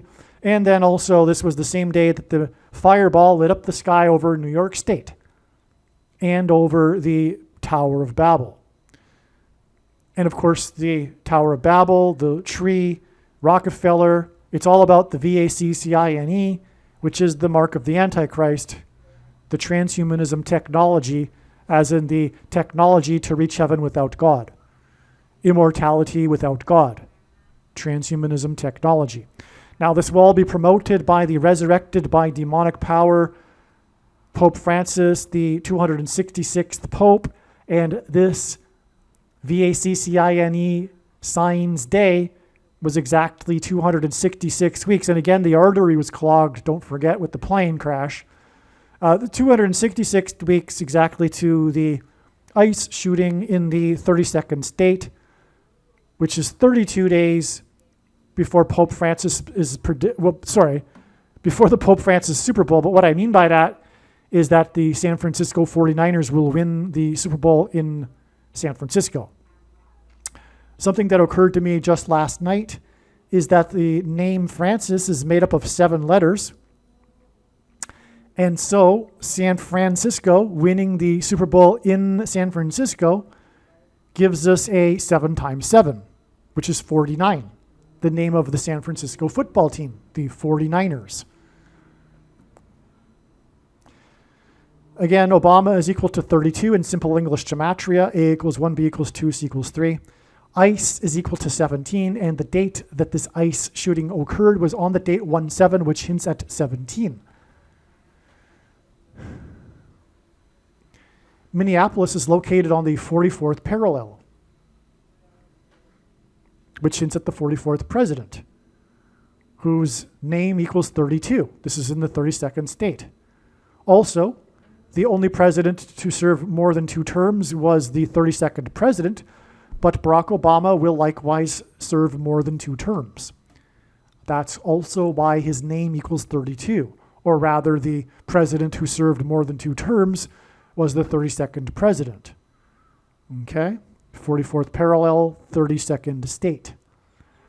I realized that Matt Gaetz' last day in office, November 13th, 2024, is 1 year, 1 month, and 23 days, or 1 year and 53 days to Marjorie Taylor Greene's last day in office.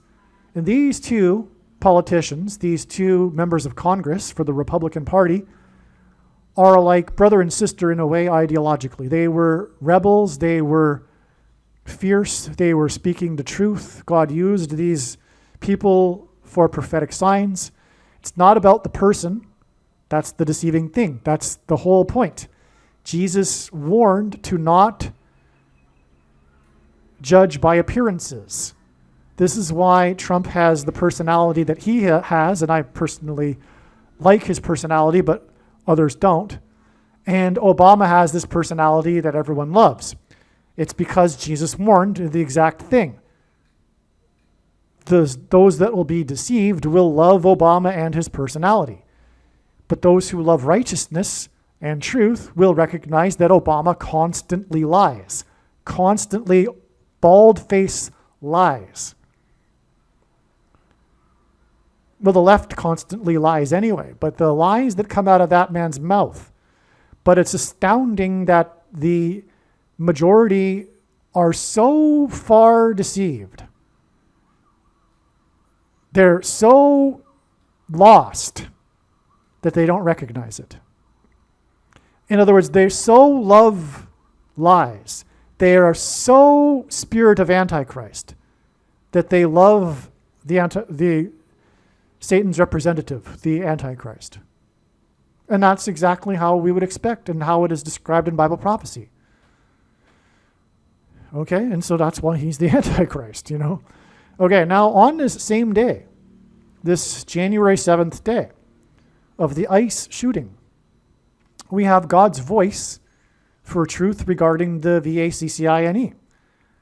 That is the prophetic reason why RFK Jr. has an issue with his voice. It is symbolic of how he is God's voice for truth regarding the shots. Now, on this same day, RFK Jr. inverted the food pyramid. It was actually a national news story. I thought it was an obscure story. I was recognizing it was a sign until, in the beginning when I didn't even realize that even, it was linked to on Drudge Report, and it was a major story. Anyway, on this day, he inverted the food pyramid, and this is interesting given that this occurred on the day of the ICE shooting, which is symbolic of the mark of the Antichrist. And he is, again, God's truth regarding the mark of the Antichrist. It could be that this hints at food rationing that will be used to enforce the mark of the Antichrist, because that's what's coming. There's going to be a shortage of food, and only the so-called good citizens will be able to buy and sell the food that will be rationed, and this will be determined by whether or not one has taken the injection. Also, Satan's prerogative is to invert things and the truth. So that's why the food pyramid was inverted, because this is biblical. The inverting of something. That's what Satan does. He doesn't just make stuff up. When he lies, flips it upside down. That's just the pattern that he does. And so that's another indicator that this is a prophetic sign. But as well, the pyramid itself hints at ancient Egypt.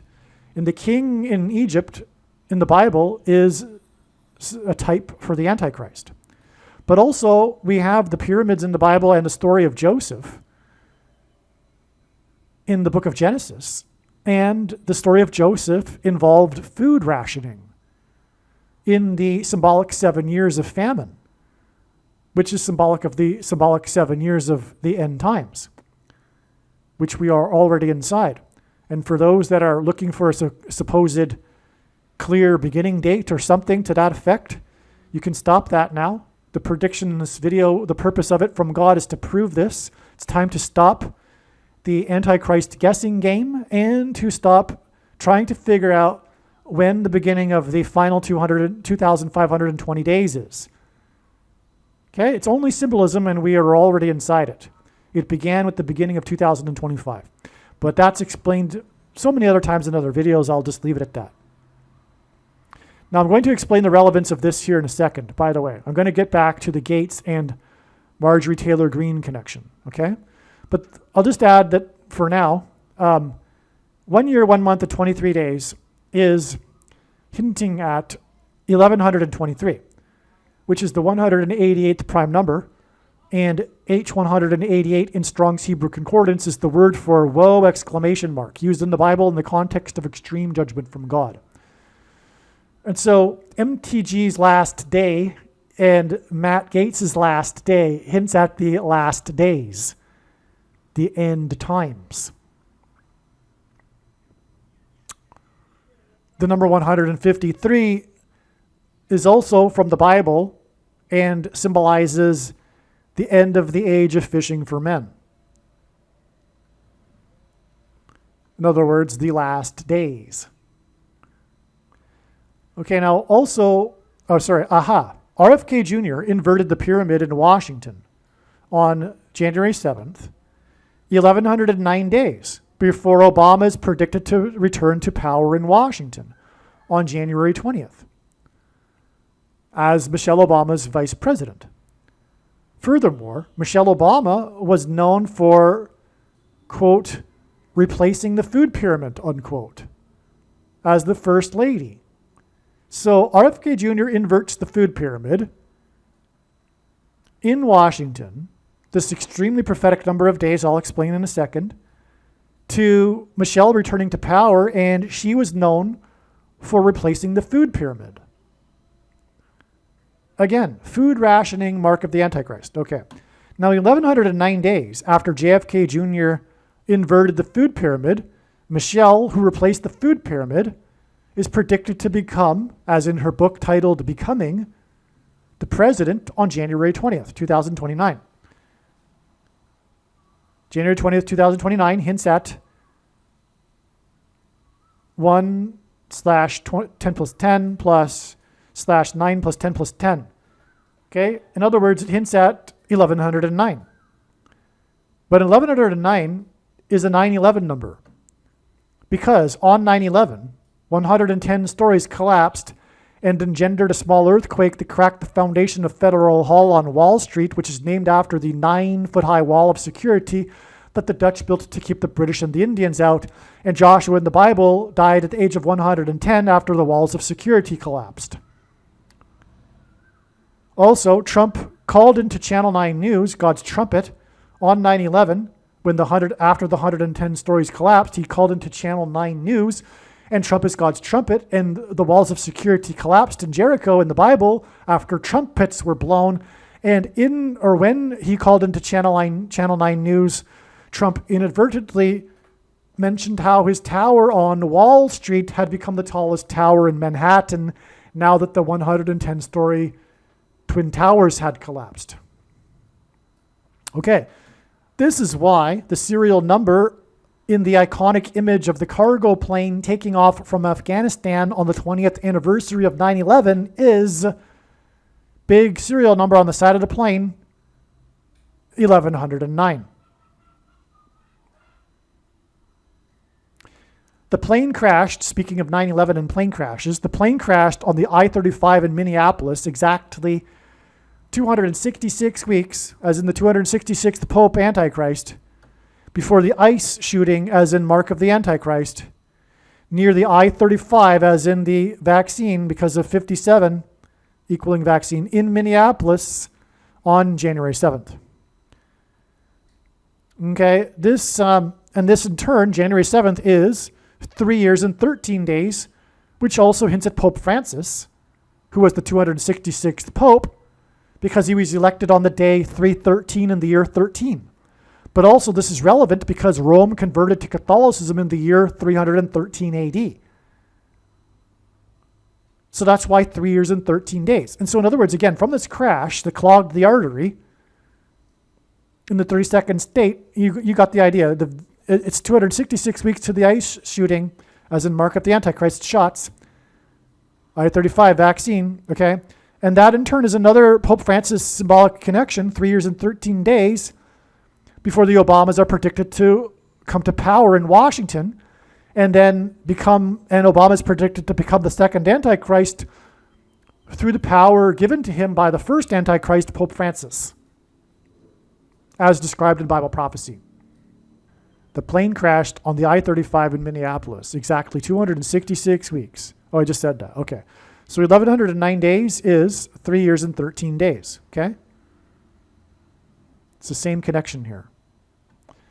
The last Gates day seems prophetic. His last day, November 13th, 2024, the last Gates day, as in the gates to the city, as in the Bible, the gates is symbolically where judgment begins. That's why the name Gates. Okay? That's why also Bill Gates, for example. Okay, this last Gates day was 1 year and 53 days to MTG's Marjorie Taylor Greene's last day. Green is the fourth color, and she represents the fourth state, which hints at the 44th president, which is why when she speaks truth, it's a mirror, or rather a contrast with the 44th president speaking lies. Now, the last Gates day was also, or is also, 1,530 days to when Obama and Michelle are predicted to return to the White House and begin the last presidency and begin the last days, the end times. By the way, before I was a born-again Christian, in other words, contemplated the Antichrist, I knew on the day that Obama was elected in 2008 that he would be the last president. And this is very simple and straightforward. People get the leader they deserve. And with the election of Obama, it was clear that America no longer deserved democracy. And that's why we had Obama subvert democracy during his presidency and tried to stage a coup, and still is ongoing, of President Trump. Okay. And anyway, I just thought I'd add that. He is the last president. And I was really surprised and shocked when Trump became the president. But now I understand that God is using Trump to trumpet the last president and the Antichrist, which is why, incidentally, Trump's rise in power and his stay in the office has been a contrast, or he rose to power by calling out the truth about Obama's birth certificate.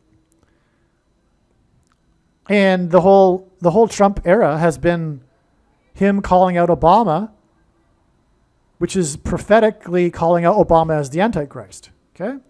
Now, the Antichrist was in power from 2009 until 17, the years, which is why this connection is also 9 times 170 days.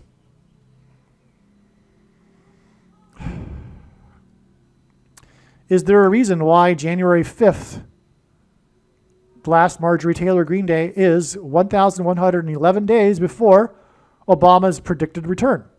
Well, yes. 1111 equals 4. 1 plus 1 plus 1 plus 1 equals 4. Okay, so the Marjorie Taylor Greene Day, her last day, representing the fourth state, green being the fourth color of the rainbow, and by the way, also the fourth horse of the apocalypse, the green horse. Her last day is 1,111, which is 1 plus 1 plus 1 plus 4 symbolism, which equals 4, to the 44th president's beginning last presidency and the beginning of the end times last days, if you will. Now, the name of the chief of police in Portland,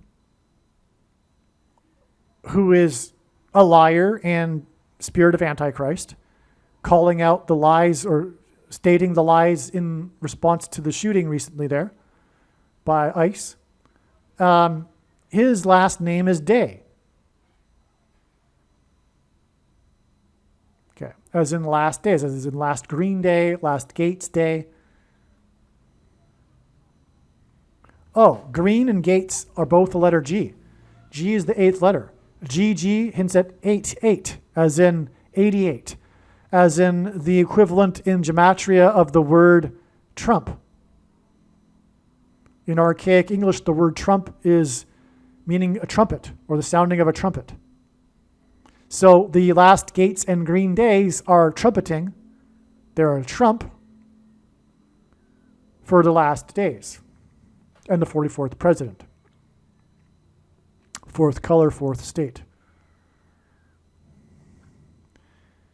U.S. Secretary of Agriculture Brooke Rollins said she wants to get Americans away from the highly processed packaged foods, saying those foods are driving the obesity epidemic in America, following the release on Wednesday of new federal dietary guidelines. This whole flipping of the narrative. This is a whole flipping of the narrative. It's a flipping of what we've known over the last couple of decades. Well, the left and the things they believe and do is a flipping of what we have known to be true for decades. You know what I'm talking about. Everything they do is a flipping. It's an inverting. That's because they work for Satan. They don't know it, but that's what Satan does. He inverts Paul the apostle even talked about how in the last days truth or good will be bad and bad will be good, etc. It's all a flipping. It's not just misinformation that the left constantly and lies, but it's just it's the opposite. It's always the opposite. Like when they accuse the Republicans or Trump of doing something, they're the ones that do the very thing. Every single time. It's stunning. Including the ICE example. Right? They're the ones that are promoting violence while speaking at the same time of not. They're the ones that are agitating when they call ICE agitators, for example. They're the ones that are divisive and stirring up the community when they accuse the ICE agents of doing such thing. And that's their primary motive. But it's their primary motive. It's not the ICE's primary motive to stir up things and for propaganda purposes to make Trump a man or something. I mean, these people are sick. But when I say these people, I mean the entire left. We've got a serious problem here, and that's why it's the end times. We've got more than half the country that has completely lost the plot. I mean, they're sick in the head. I mean, literally. I mean, I have compassion. They're sick. Health and Human Services Secretary Robert F. Kennedy Jr., and incidentally, the whole reason why ICE is there in the first place is because of their supporting of the wicked radical left apparatus that put the aging, demented old man in office while they deliberately opened the border and let tens of millions of people in order to create the very chaos that now they're criticizing. I mean, they intended this chaos because that's what the left does. Their strategy is always to stir up shit and create chaos and then bring in the radical solutions and permanently have those radical solutions be installed forever so that they can be in power. That's communism. That's the playbook of communism, right? That's why every single chance they get, they're out there protesting and trying to stir up shit, trying to amplify it, make it bigger than it really is, with paid protesters, in fact. That's the communist playbook. And the left of center people that eat it up, they're what Stalin called the useful idiots. But anyway, the goal was to not only create the chaos, but obviously also to change the political demographic forever so that it could be a permanently one-party state. Communism. The way to do that was to let in the masses from the third world. And now the Americans that don't want that are trying to do something about it, which was inevitable. And they knew it. And it knew that it would cause the chaos that we see now, but they amplify it. Not just the crazy woman putting her car in front, but the media's reaction to her inevitable, unsurprising death. The stupid woman that thought she could just drive her car right in the direction of the guy. Because she's entitled, because she's a woman.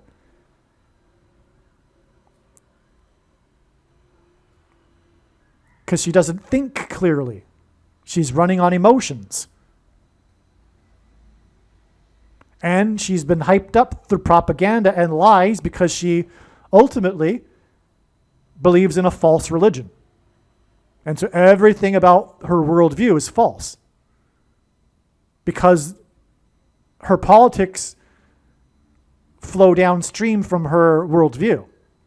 And her worldview is corrupted. And it's satanic, and so she ends up doing satanic spirit of Antichrist things.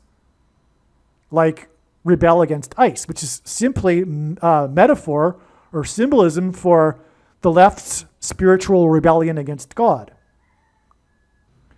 Health and Human Services Secretary Robert F. Kennedy announced the federal. Okay, so we know that. Okay. So here's another story. The day after the ICE shooting on January 7th, which hinted at 17 Republicans, and by the way, the number 17 is symbolic of the Antichrist. Because the metaphor for the Antichrist in the Bible is the beast that has 7 heads and 10 horns. 17. Also, the Antichrist will be defeated on the Day of Atonement, the 10th day of the 7th month. 17. Okay, so 17 Republicans voted in favor of extending Obamacare, which is Antichrist, because the mark of the Antichrist will be enforced through nationalized health care, which is why the Antichrist's signature law, Obamacare. It's exactly because the mark of the Antichrist will be enforced through nationalized health care. That's exactly why. And those that were against Obamacare were standing for righteousness, and those that were for it were for lies and deception, which is what Obamacare was. It was all lies and deception, as is leftist politics in general. Okay, so 17 Republicans voted in favor of extending Obamacare for 3 years. In 3 years, Obama will return to power and then enforce the mark of the Antichrist through nationalized health care. Okay, now, this is very interesting. Whether accurate or not, Marjorie Taylor Greene was portrayed in the media as betraying the Republican Party. She was called a traitor. On the same day as the last Green Day, the worst traitor in modern U.S. history died at the age of 84. Obama was born on the date 8/4, and the name Obama is equal to 84 in Hebrew gematria. Green represented the fourth state. The fourth color of the rainbow is green, as is the fourth horse, the color green, in the book of the Apocalypse. The traitor, as in Marjorie Taylor, died. That just came to me, by the way. 1,111 days, as in 1 + 1 + 1 = 4, as in the fourth state, fourth color, before the predicted return of the 44th president on January 20th, 2029.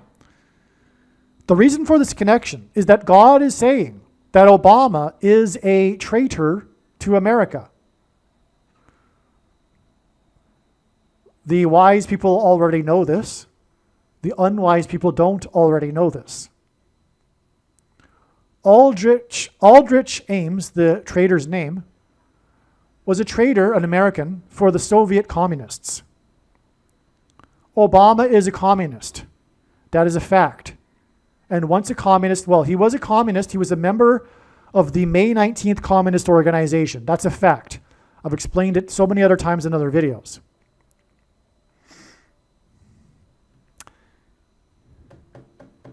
But I guess we should do it again here. Okay. So I'll just give you one proof. The May 19th Communist Organization, named after the birth dates of Malcolm X, as in Mark of the Antichrist X, and Ho Chi Minh, the leader of the Communist Revolution in Vietnam, May 19th. They were an offshoot of the Weather Underground organization founded by Bill Ayers, who got Obama started in politics when they met each other while Obama was at Columbia in New York City. They both ended up back in Chicago because Bill Ayers is from Chicago, and Obama's communist father, his real father, Frank Marshall Davis, is from Chicago. Obama had a relationship with Frank Marshall Davis as an adolescent, I should say. And then he later moved back to Chicago to follow in his father's footsteps with communist activism, street activism, etc. in Chicago. Anyway, the May 19th Communist Organization was responsible for bombing the Capitol building in 1983. And that was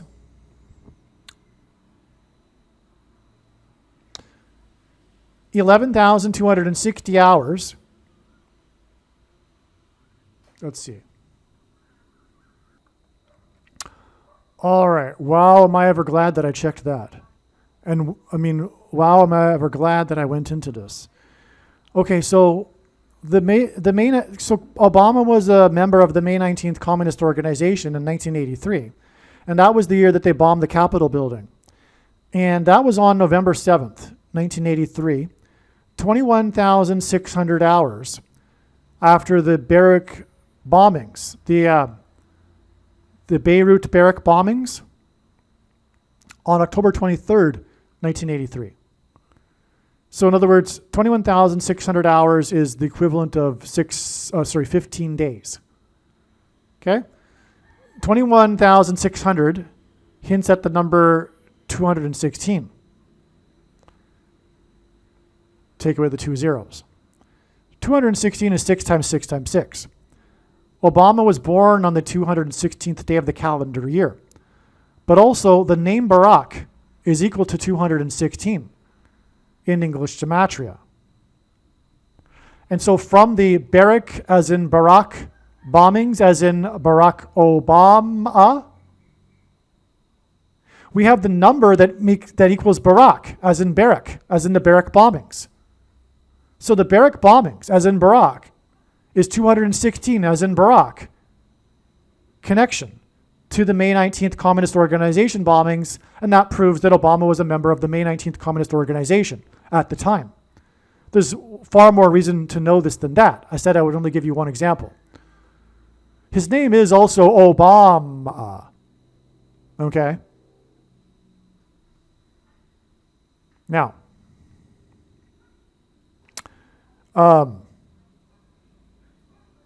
so Obama was a communist and is a communist. Once a communist, always a communist, deep down, unless one has a life-changing experience with Christ.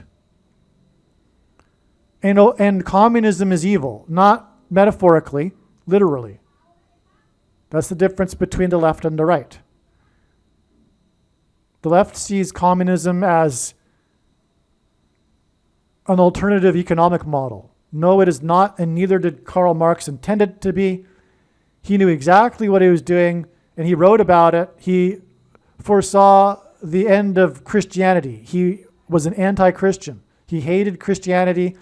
He looked forward to the demise of Christianity through communism. This is in his writings. He was a playwright. He dedicated his plays to Satan. He wrote poems about Satan. He addressed a letter to his son titled "You Devil," which is how Satanists address each other. Okay, so yeah, the purpose of communism is to bring the shit down. That's what they do. They're agitators. They don't really want to bring in the utopia. They just want to tear stuff down. Let's be honest. That's their psychology. They're full of resentment. They're not really for the small guy. They hate, they're bitter, and they resent people that have more than them. That's the truth about their psychology. Okay? Furthermore, many communists come from wealthy backgrounds. It's not about,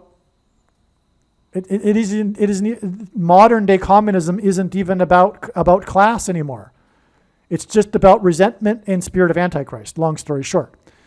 So in other words, what I was getting at is that Ames was the worst traitor in modern American history, except for Obama, the most traitorous president in U.S. history.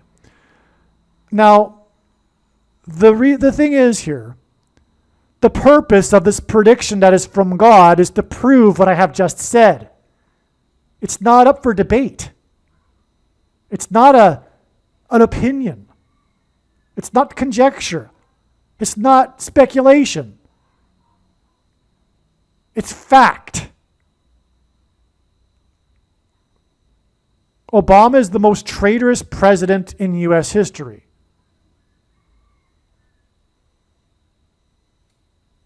He got into politics as a communist.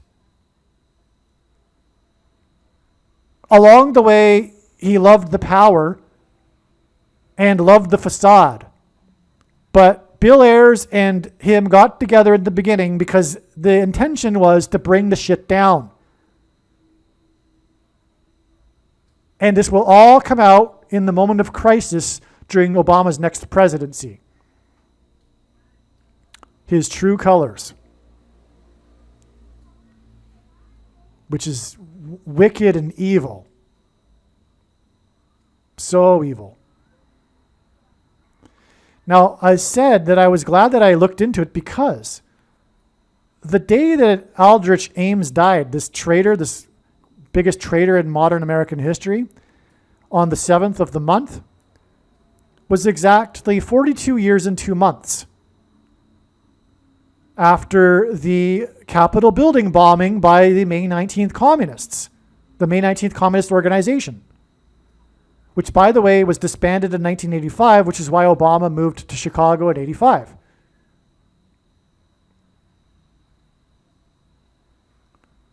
"42 years and 2 months exactly, because it was the 7th of November 1983, hints at 422.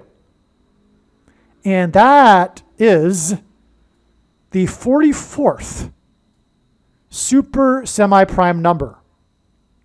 In other words, 422 is the 133rd semi-prime number. A semi-prime number is a number that is only divisible by two other prime numbers, and God uses this for signs and connections. And 133 is the 44th semi-prime number. And so 422 is the 44th super semi-prime number. And it connects to, this just proves everything. That Obama is the traitor of traitors, and because January 7th was the day that Aldrich died,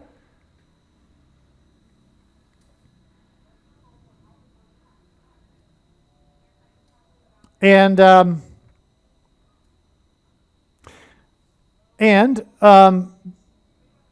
the May 19th Communist Organization, I just explained, is what Obama was a member of, the 44th president.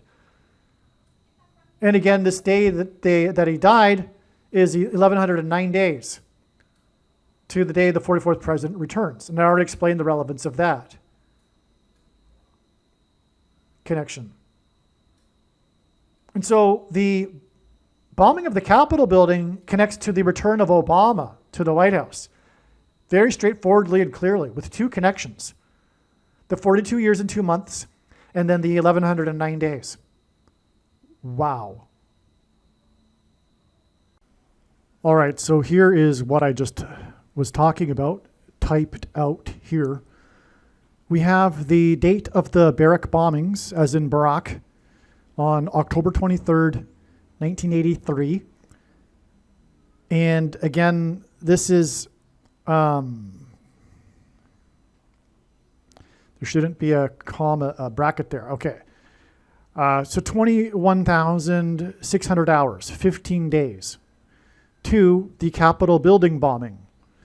And again, that's relevant because 216 hints at Obama, because he was born on the 216th day of the calendar year. 216 is 6 times 6 times 6. And the name Barack is equal to 216 in English gematria. And that's why we have this connection from the Barrack, as in Barack, bombings to the Capitol building bombings by the May 19th Communist Organization, which Obama was a member of at the time. And that in turn is 42 years and 2 months, which hints at 422, which is the 44th super semi-prime number, to the death of Aldrich Ames, the traitor for the communists, which in turn is 1109 days to the date that the 44th president, as in the 44th super semi-prime number, returns to power on January 20th, 2029. And his name is Obama. All right, now again, Renee Good hints at renegade, which hints at traitor. Aldrich's wife, I should say Ames's wife, was sentenced to 63 months for aiding and abetting Ames. This hints at 3 sixes, 666, the number associated with the Antichrist. Ames's wife was his partner in crime. This hints at Barack Obama's wife and partner in crime, through whom he will return to power at the White House. She will be, supposedly anyway, elected the president and him the vice president. This will be how he overcomes the 22nd Amendment, which restricts someone from being elected president more than twice. Okay? And so he will be appointed the president after she steps down. He'll be eligible to run as the vice president. The Supreme Court will rule this is the case. Now, a renegade is Obama. We know that. Barack Obama's Secret Service code name was Renegade. In truth, Renee Good, as in Renegade, was a traitor of the U.S. This woman that thought she had the right to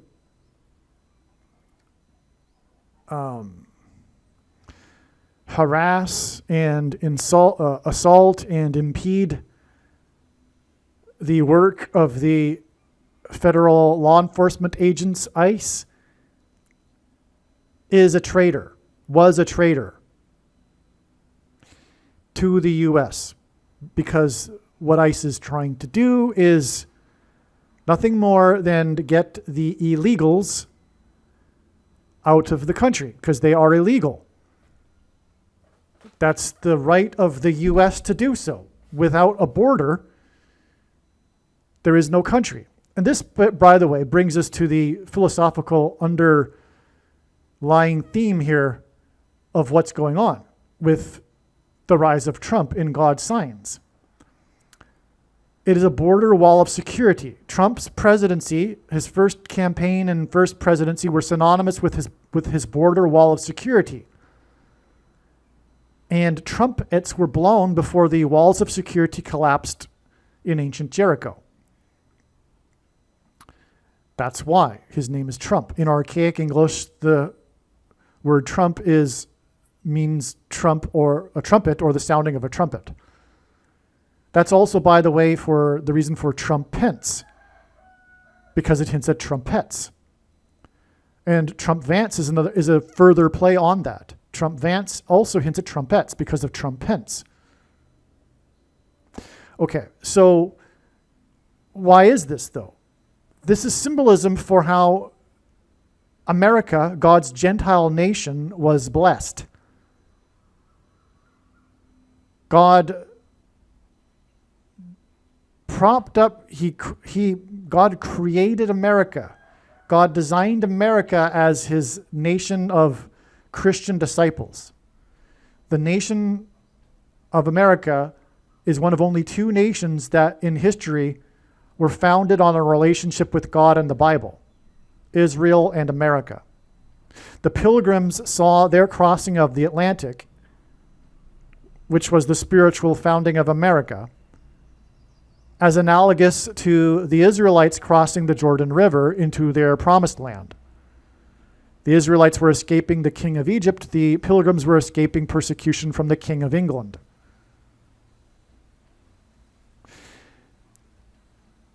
And America was blessed with its divine protection from God. For one thing, it was separated from the rest of the world by two vast oceans. It had inherently in it this natural protection.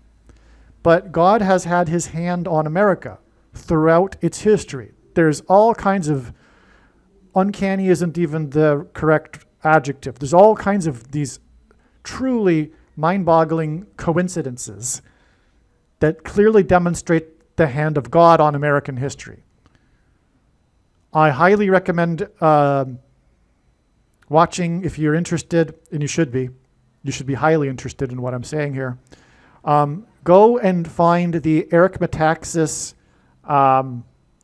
interview, or rather Socrates in the City episode with Michael Medved, where Michael Medved talks about his book, about these coincidences in American history. You will be blown away. All right? So many examples of God's clear divine intervention in the history of America. Now, so back to what I'm saying here, borders are symbolic of this protection. A human being is made up of cells, and each cell has a border. Without these borders, there's chaos and there is no organism. You need to have borders for health. The nation is no longer healthy when the border has been removed. By the way, that's the reason why the injection is the mark of the Antichrist. It goes through the borders of the cells and infiltrates the cells, and then in the cell is designed to create the enemy within the cell, which is the protruding amino acid chain. And these stupid people that take it think that that's somehow a good thing. But it's the complete opposite. The body, the immune system recognizes it as being foreign and attacks its own cells as a result. And that's a fact. And if you don't believe me, the prediction in this video will prove this. And if that's not good enough for you, take off. Take a hike, turn off the video. This isn't for you. You are wasting your time.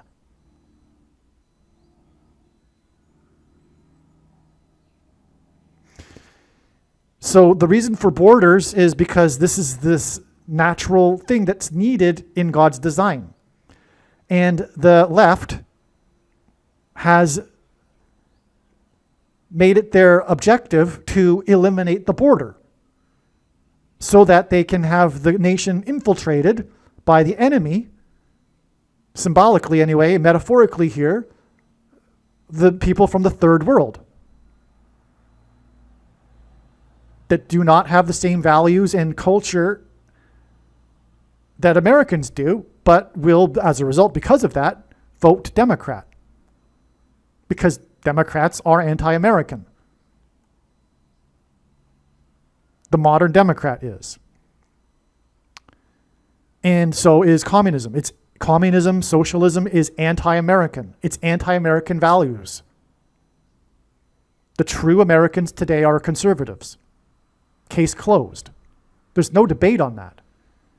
The left is no longer American. And that's why they want to bring down America through eliminating the border. They installed their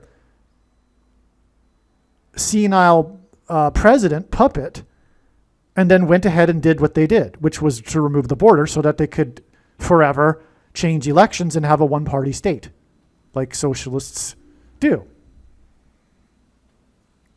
And the law enforcement agents that are trying to correct this are serving America and the purpose of America and the nation of America, which requires a border.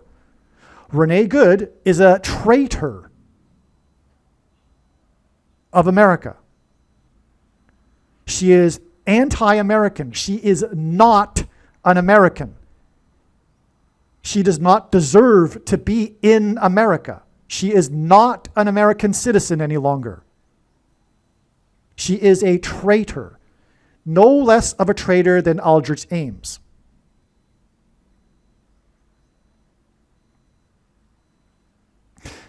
As I wrote, this is the righteous truth of the matter. All who support her, all people, all quote-unquote Americans who support her, including the lying, wicked politicians, are true liars and traitors. And as the Bible says, as the book of Revelation says, these liars will end up in the lake of fire. And that's all of them. All people who support her.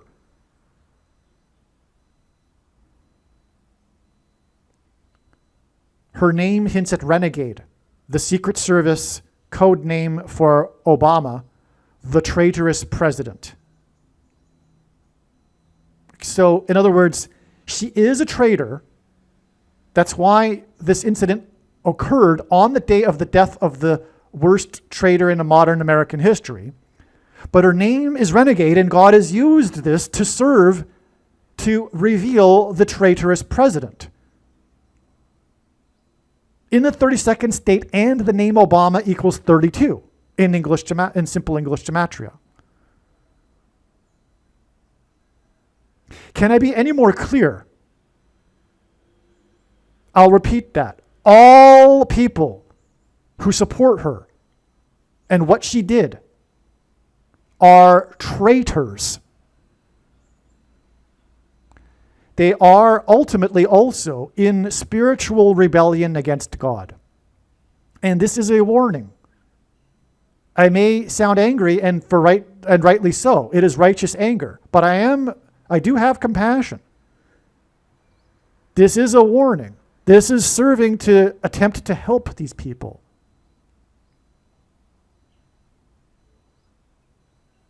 They are far gone. They are far lost, but maybe there is hope. They've spent their lives choosing repeatedly over and over and over again the lie versus the truth, and they've gone so far that their minds probably are not able to be corrected. And they need to die and serve out their punishment in hell, and hopefully they'll have a second chance. Because contrary to what evangelicals say, the Bible does not say that people cannot or will not have a second chance. But they will go to hell, and they will suffer, and they will pay the price. And of that group that does go to hell, a large number of them will not have a second chance.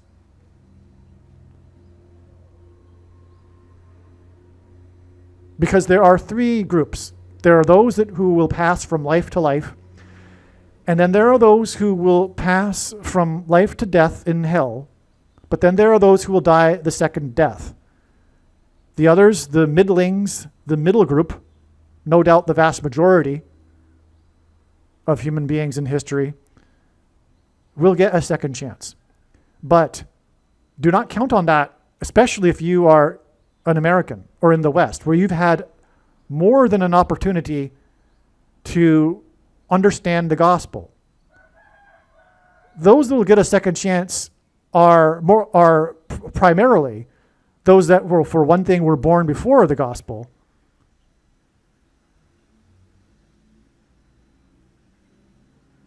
or did not have a full or proper opportunity to hear the gospel and accept Jesus. For example, in nations such as, you can pick any nation. There's many of them where they have barely heard the gospel, right? But that doesn't apply to someone like Rene Good. Rene Good is so far gone that, who am I to judge, or to speculate? But to speculate, I would say her spiritual condition could be that while she is in hell, she will be cursing God. And then die the second death, right? I mean, that's how much in spiritual rebellion she was to be doing what she was doing. That's how far the left is in America today. There's maybe no hope for many of them. Okay. Now, Rene Good, as in Renegade, the traitor, died 2 days after Ames, the traitor, died.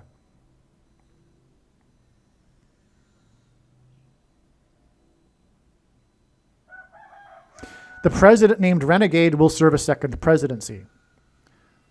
Rene Good, as in Renegade, died on January 7th, 1109 days before the return of the Renegade, Barack Obama. Okay?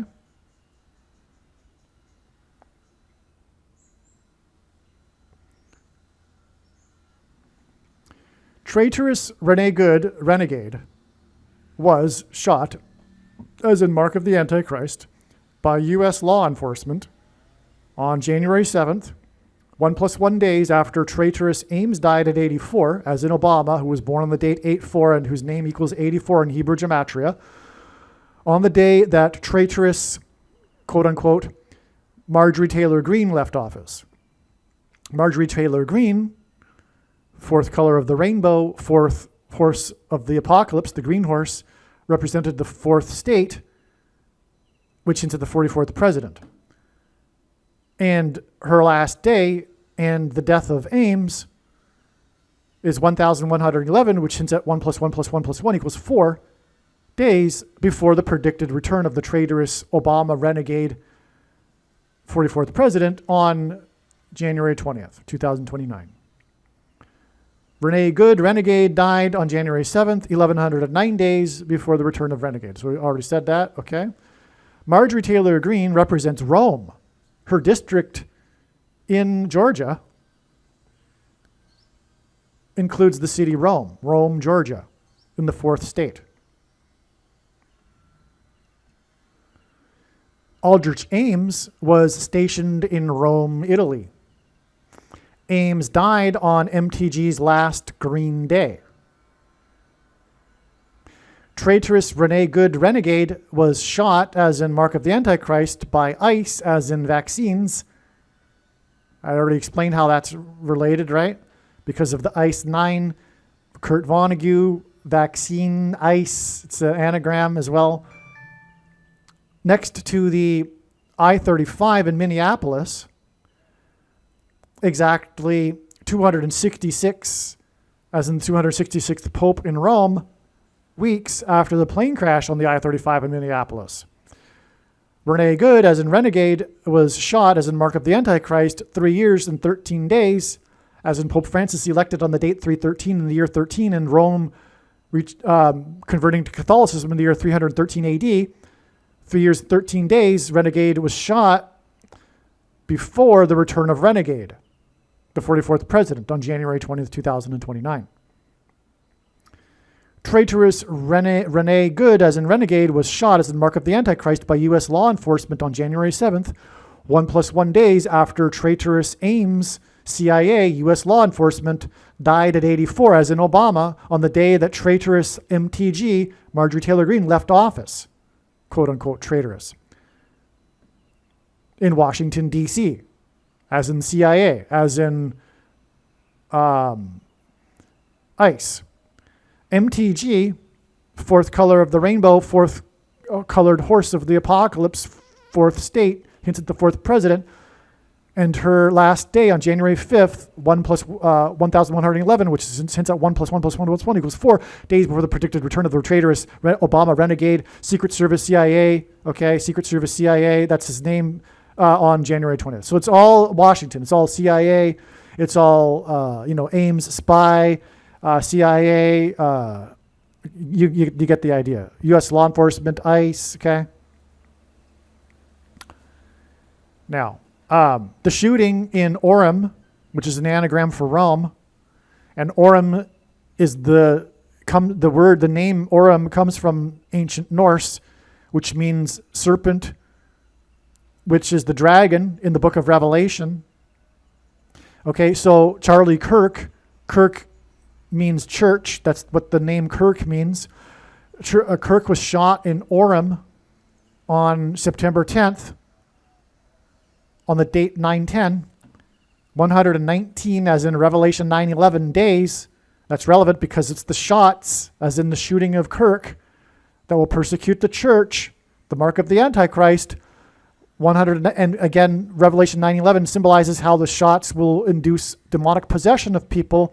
So that's why Kirk, the church shot in Orem, Rome, Antichrist in Rome, Pope Francis, 119 days, Revelation 9:11, to the date 1/7, which hints at 17, which is why 119 days is equivalent to 17 weeks exactly. Okay, now the shooting in Orem, as in Rome, serpent, dragon, Antichrist in Rome, a shooting 117 days, as in Rome, which reached its maximum expansion in 117 AD, before January 5th, the last green day, who represented Rome in Georgia, the fourth state with 4 colors, fourth color of the apocalypse horse, Ames, stationed in Rome, who died on that same day. This is 1109, which is at Revelation 9:11. So you see the pattern here. From the shooting of Charlie Kirk, we have the 119 days connection, and through this, the 1109 days connection. which hints at Revelation 9:11, which is also the equivalent of 3 years and 13 days, which also hints at Rome. Another part of this pattern here. We have these Rome connections from the shooting in Orem, which hints at Rome, because Pope Francis was elected on the date 313, as I said, but also Rome converted to Catholicism in the year 313 AD. And that again gets us to the Antichrist's arrival in the White House on January 20th, 2029. January 7th shooting as in mark of the Antichrist in the 32nd state as in the 32nd prime number G131 in the concordance, meaning blood disease. 32 days. 32nd state, 32 days. Obama, by the way. Obama means 32 in simple English gematria. Also, the president who served more than 2 terms, as will Obama, was the 32nd president, FDR. Okay, back to what I was saying. So this shooting, all right, in the 32nd state is 32 days before the San Francisco Pope Francis Super Bowl. San Francisco is predicted to win this Super Bowl that will be played in San Francisco. That's the prediction being made in this video that will prove everything in this video. And that's the purpose of this prediction from God. And believe me, I know far better than you the reason and purpose for this prediction that is from God. It is to prove the controversial things that I'm saying in this video. Okay? And it's to not appreciate the purpose of this prediction. I don't know how to say that any more than I've just said it. So what we have here is the 32nd state shooting 32 days before this Pope Francis Super Bowl, which is in turn 320.00% of a year before the 4th anniversary of Pope Francis's death. This is because Pope Francis will be resurrected from the dead 5 days after this, which, by the way, is 3 plus 2 days. Wow. Wait a second. That's a further, that's amazing, actually. And if we go back, actually, because, again, the Orem shooting connects with 119 days to the ICE shooting. That's Revelation 9:11. That's Antichrist. That's Pope Francis. And that's the 32nd state. That gets us 32 days to the Super Bowl, which is then 320.00% of a year to the 4th anniversary of Pope Francis's death, which is 3 plus 2 days to the resurrection of Pope Francis. Amazing.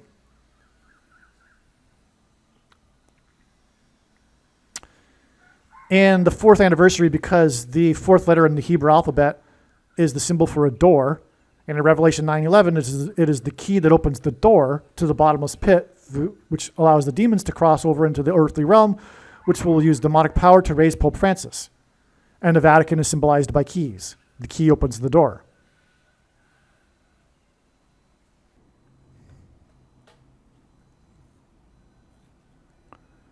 All right, now, so there's a section in the Wikipedia page for Aldrich Ames. And it talks about this incident that was used against him to convict him, where Ames was caught putting a chalk mark on the USPS mailbox in Washington, D.C., okay? And there's pictures of it. That mailbox is now in a museum. I forget where. So it's like an iconic thing about Aldrich Ames, if you will. Okay. Now, the day that he did that was October 13th, 1993.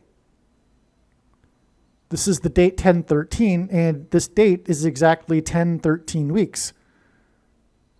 1013 weeks before the election of Pope Francis. We've already been talking about how all of this connects to Pope Francis. Okay, so, and furthermore, the numbers here hint at it as well, right? We've got a 10 and we've got some 1s and a 3. Well, this is also 233 months exactly, which is how I received the heads up to calculate this. Because it was the 13th of the month here, so I thought to check the number of months connection. It's exactly 233 months. And so why is this relevant? Well, it's because 233 is the 13th Fibonacci number. And that, of course, hints at the book of Revelation chapter 13, which describes the Antichrist and the mark of the Antichrist. Both Antichrists. The second one being in Washington, Barack Obama. And again, this incident was in Washington. Okay, now, so what's going on here, though? Well, the chalk mark on the mailbox is astounding, actually. It symbolizes a mark, as in the mark of the Antichrist, described in the book of Revelation chapter 13. This is a stunning connection here. Well, 233 is also the 51st prime number, which is the 6 plus 6 plus 6 semi-prime number. The USPS box is symbolic of the image of the beast, or Internet Communication Network. So in this 13th chapter of Revelation, we have what's described as an image of the beast. But when we read it in the original Greek, John, who is the author, is saying that this beast speaks an unutterable language. It's an unspeakable language. The language is computer code that's unspeakable. And in this prophecy, which is all allegory, it's all metaphor, right? This beast that speaks, this statue of the beast that's communicating, that's uttering an unutterable language, is enforcing the mark of the Antichrist, which is exactly what the internet and the cell phones, smartphones, and communication, computer code information does. So, in other words, this mystery for centuries as to what the image of the beast could be referring to is now known. It's the internet. It's the smartphone, which will enforce the mark of the Antichrist. So that's what the mailbox, though, symbolizes, because this is communication. It's communication before digital communication, before email.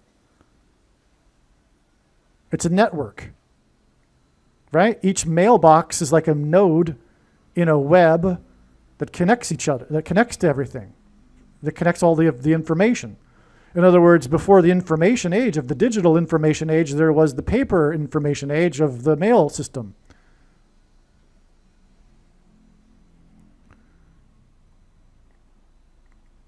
So, also, 1013 is the 170th prime number, which hints at Revelation 17, which speaks about Rome and the Antichrist, but also speaks of a prostitute riding the beast. Well, Ames betrayed the U.S. like a prostitute sells her body.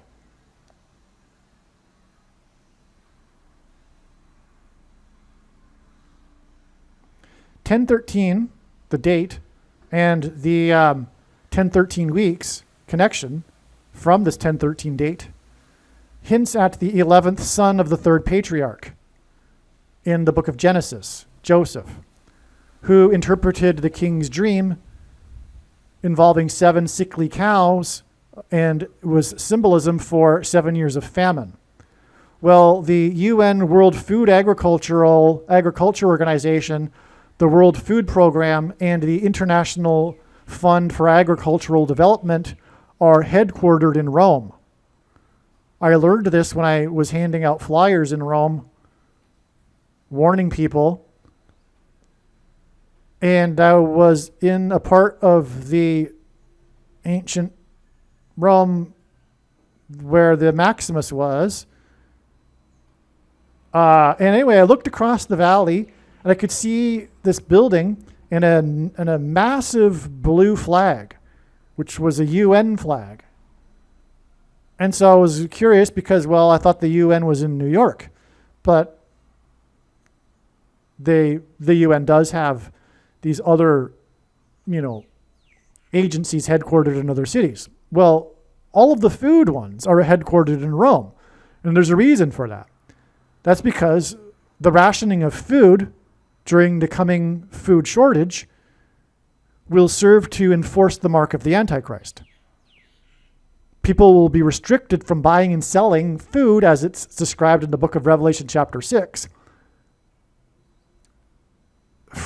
unless they have taken the mark of the Antichrist. And this buying and selling of food will be restricted through the image of the beast, the internet smartphone communication network.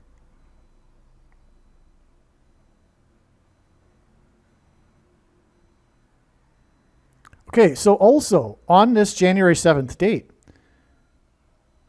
and God uses firsts in general for prophetic signs, the first ever emergency return of astronauts, 4 of them, as in the door, the 4th letter of the Hebrew alphabet, symbolic of the door. So, as I wrote, this must be important. The plane crash on the I-35 in Minneapolis on December 2nd, 2020, was exactly 266 weeks before the ICE shooting next to the I-35 in Minneapolis on January 7th, which is 1,109 days, which is the equivalent of 3 years and 13 days before the return of the 44th president. January 7th is also 1,170, which is at 117 AD, the year of maximum expansion for Rome, days, which is also 390 plus 390 plus 390 days, and God repeats the number 3 times for emphasis of its symbolic meaning. And we have a period of 390 days in a very important prophecy in the book of Ezekiel, but also G 390 is equal to return. Okay, we're talking about the return, the emergency return of astronauts here. Okay, so again, this plane crash, like I've been saying, said many times already, it was 266 weeks before the ICE shooting in Minneapolis, both on the I-35 in Minneapolis. And that in turn is 1,109 days, or 3 years and 13 days before the return of the 44th president. But January 7th, the day of the ICE shooting next to the I-35 in Minneapolis, is also 1,170 days, okay? And this gets us to the Mary apparition on March 22nd, 2029, the predicted demon that will pretend to be Mary, which will be recognized by the entire world. It will be a massive Mary apparition to deceive the world on the beach of Rio de Janeiro. All right, now the plane crash connects to January 27th and the day of the death of the goalie for the St. Louis Blues during the Flying Goal. This is huge. This should be a separate paragraph because this is huge. This is so amazing. Now, so this is beautiful because this prophetic sign that I'm talking about, the flying goal, has been recognized for a long time. And here we see it fit into the big picture of signs here. We have a plane crash, okay? What do planes do? They fly. Furthermore, the pilot of the plane participated in international competition representing America. It was a national warning of judgment prophetic sign. As we have discussed, it connects to the ICE shooting in Minneapolis, which was the day of the death of the goalie for the St. Louis Blues. Who was the goalie during the Flying Goal? Now, this goalie, God uses records for signs. This goalie holds the record for most consecutive games played for a goalie. And he did it in the era where they didn't have masks. And his record is never going to be broken. And so anyway, this goalie, I'm going to get into this here, that participated near the end of his career in this 1970 Stanley Cup flying goal. Okay? But he played for St. Louis, and the area code for St. Louis is 314. And this goalie's death, the flying goal goalie death, the flying goal's goalie's death is exactly 134 weeks, as in St. Louis's area code 314. It hints at that, before the predicted plane crash of Kamala Harris and the 40th governor of the 31st state, Gavin Newsom. The 40th governor of the 31st state also hints at 314, and both of them will be in the same plane and crash in St. Louis, predicted to be on August 2nd, 2028. And their crash will be in the area code 314. That's why the 134 weeks to the death of the flying goalie. So let me just say this in a different way. Bobby Orr, the player who scored the goal. By the way, the goal is the most famous hockey goal in history. And the image of Bobby Orr flying through the air, captured by the photographer behind the goal net, is one of the most iconic sports images of history as well. Okay, you know what I'm talking about. I'm sure you've seen this photo. If you haven't, look it up. But Bobby Orr is tripped, and then he's like horizontal high in the air, flying in celebration with his stick up, with a big grin, because he just scored the winning goal that won the Stanley Cup. It was in overtime. Okay, it not only won the game, but it won the Stanley Cup. So he's in true euphoria, celebrating this goal, but then he's tripped, so he's flying through the air. I mean, even outside the Bruins Stadium today, there's a big statue of Bobby Orr flying through the air. So Bobby Orr was tripped, and Bobby Orr wears number 4. So Bobby Orr, jersey number 4, was tripped by St. Louis defenseman number 4, and then flew into the air when the flying goal was scored by him, Boston Bruins number 4, 40 seconds into the 4th period, overtime of Game 4, to win the series for Boston 4-0. That's a lot of force. It was recognized a long time ago that this is obviously hinting at the 44th president. The flying goal hints at the rapture, God's faithful who will fly into the air, as it is said in prophecy in the Bible, to escape the Antichrist, the 44th president. Okay, so the goalie for St. Louis in the flying goal died on the day of the ice shooting, January 7th. And the ice shooting is symbolic of the mark of the Antichrist, like we've been discussing, right? 32nd state, G131, mark of the Antichrist, shootings symbolize the mark of the Antichrist, shots, and on, right?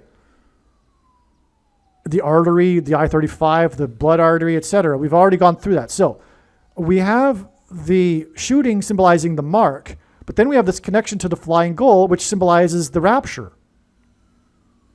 So the goalie and escape from the mark of the Antichrist, the shots. The goalie for St. Louis in the flying goal died at the age of 94. 9 plus 4 equals 13. The flying goal, as I've just explained, hints at the number 4. Number 4 scored the goal, and then was tripped by number 4, but it was 40 seconds into the 4th period to win Game 4, 4-0. So the flying goal is definitely a hint at number 4, right? But the goalie died at 9 plus 4, or rather 94, which hints at 13, which is another hint at 314. And the goalie played for St. Louis, the area code for which is 314. Okay, because the goalie's death is, in other words, hinting at 13. The flying goal, St. Louis goalie's death, is exactly 134 weeks before the predicted flying plane crash in St. Louis in the area code 314. By the way, the crash will also be into a Major League Sports stadium, as was scored the flying goal.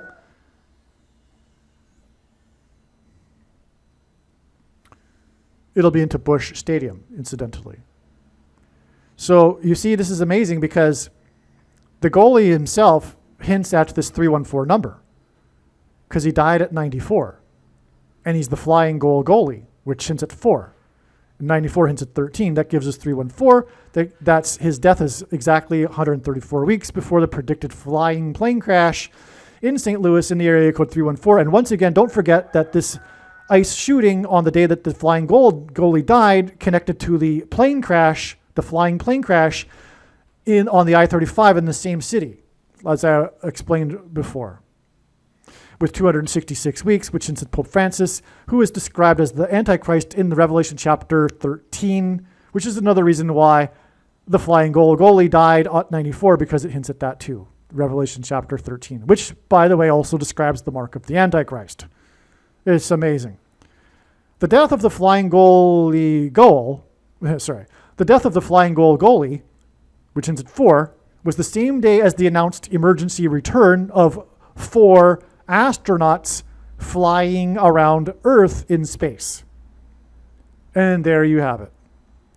That's proof that the flying goal is actually hinting at aviation here, because we are talking on the same day, the announcement of the flying goalie's death, the announcement of 4 astronauts. And of course, the flying goal hints at number 4. It's amazing. And again, also this hints at the 44th president, the Antichrist. Believe me, I know far better than you how the prediction made in this video was derived. And more importantly, I know far better than you why the righteous Christian God of the Bible has given me a voice through this prediction. If you are a quote-unquote Christian or Muslim, this prediction was not learned through a demon. Be warned that blaspheming the Holy Spirit is the unforgivable sin. If you are a New Ager or New Spirituality person, this prediction was not learned through somehow tapping into the supposed universal collective consciousness. If you are a conspiracy theorist, this prediction was not learned through figuring out a supposed code that the Illuminati and Satanists are using. This prediction was learned through the Bible and through watching carefully the Lord's prophetic signs, which Jesus commanded all Christians to do. Besides proving that Jesus Christ is the Lord, the reason why God has given me a voice through this prediction is to prove that the controversial things that I am saying in the videos on this channel are the truth. Therefore, a wise person will want to watch all of the videos on this channel. What I will also do is create a video or two that summarizes some of the controversial things that the Lord will prove to be true when the prediction being made in this video comes to pass. I will leave links to these must-watch videos in the description box below this video. Again, the purpose of this prediction, that is from God, is to prove these things that I will talk about. And therefore, it would be foolish to not watch the videos that I will leave links for in the description box below this video. Aliens and UFOs are demons masquerading as aliens and UFOs. Most people's spiritual experiences are demonic deception, especially if they are not a true follower of Christ. In the last days, many people who claim to be a follower of Christ will have spiritual experiences that are in reality demonic. God became a man and died a horrible death at the hand of the ruler of this world, Satan, and then defeated death for you, so that you too can overcome death, which is the price that must be paid for sin. It is time to repent, which means to change one's ways and turn to God and become a disciple of Jesus. Do not listen to or follow the example of most quote-unquote Christians. Instead, follow the teachings of Jesus, which most quote-unquote Christians ignore. Like Jesus, you must surrender your life. Put nothing ahead of Jesus, your Lord. Like Jesus, you must lay down your life so that you may live. As Jesus said, one must die first, like a kernel of wheat going into the ground, in order to then grow and produce fruit. And like Jesus said, one must produce fruit, or else like a branch or a tree not producing fruit, they will be thrown into the fire. Jesus was speaking to quote-unquote Christians when he said this. One must die the self in order to be born again. And like Jesus said, one must be born again to enter the kingdom. Like Jesus, you must sacrifice your life for the sake of the coming kingdom. It means to do work that involves some form of sacrifice and risk. To have faith does not mean to intellectually agree. You need to demonstrate your faith through taking action. To have faith means to trust in God's promises. Taking action demonstrates trust and fear of the Lord. The primary reason that the wrath of God is coming upon America is quote-unquote Christians that do not get what I have just explained. The only reason a Christian is alive is in order to help other people become Christians and make it to the kingdom. Do not be deceived by those on the political left claiming to be quote-unquote Christians. There is no such thing as a Christian on today's political progressive left. Jesus said, "Do not think I have come to abolish or change any bit of the law or the prophets of the Old Testament Bible." In other words, the God of the Old Testament Bible is the exact same God of the New Testament Bible. It is essential that you learn about the God of the Bible and his ways. The God of the Old Testament Bible is looking to see who will fear him, and to fear God is not the same thing as quote-unquote revering or honoring God. Through Christ's ransom payment, a Christian is someone who has been redeemed and freed from slavery to sin and Satan. In response, a true Christian recognizes that their life in this world does not belong to them, and they become a willing slave to Jesus for the sake of the kingdom. Please leave a like and upvote the video, and once this prediction has come to pass, share this video with everyone you know, and more, don't stop sharing it everywhere in social media. And don't only put the link to this video or another video on this channel in comments sections of places you typically visit, but importantly, put the link to the video in places you never visit, where people who don't think like you visit. If you are a quote-unquote Christian, nothing in terms of an evangelism tool compares to this video with its prediction. It is a massive bag of gold. Beware of Jesus' warning through the quote-unquote Christian that did nothing with his bag of gold and was banished to hell. Also, read Ezekiel chapter 3 and 33 for this same warning. If you think you might be spending too much time watching videos instead of working and sacrificing for the kingdom through handing out flyers and potentially helping hundreds of people in the same length of time as a video, my flyer is filled with amazing information that people need to know right now, and it points people to the video channel. Now is not the time to be handing out typical evangelical tracts that are largely based in error anyway, such as, quote, Jesus loves you, unquote, for example. You can hand out the flyer on busy street corners, put them on car windshields in busy parking lots, and put them in mailboxes. Just send the file to your local print shop. You can download the file from the website. Please leave a like and upvote the video, and once this prediction has come to pass, share this video with everyone you know, and more, don't stop sharing it everywhere in social media. It is essential that everyone immediately read the homepage of my website, asteroidprediction.com. If you are watching this on the YouTube platform, please note that not all of the videos are on YouTube. You need to switch to the Odyssey.com or Rumble.com channel, and do it now in case you aren't able to later.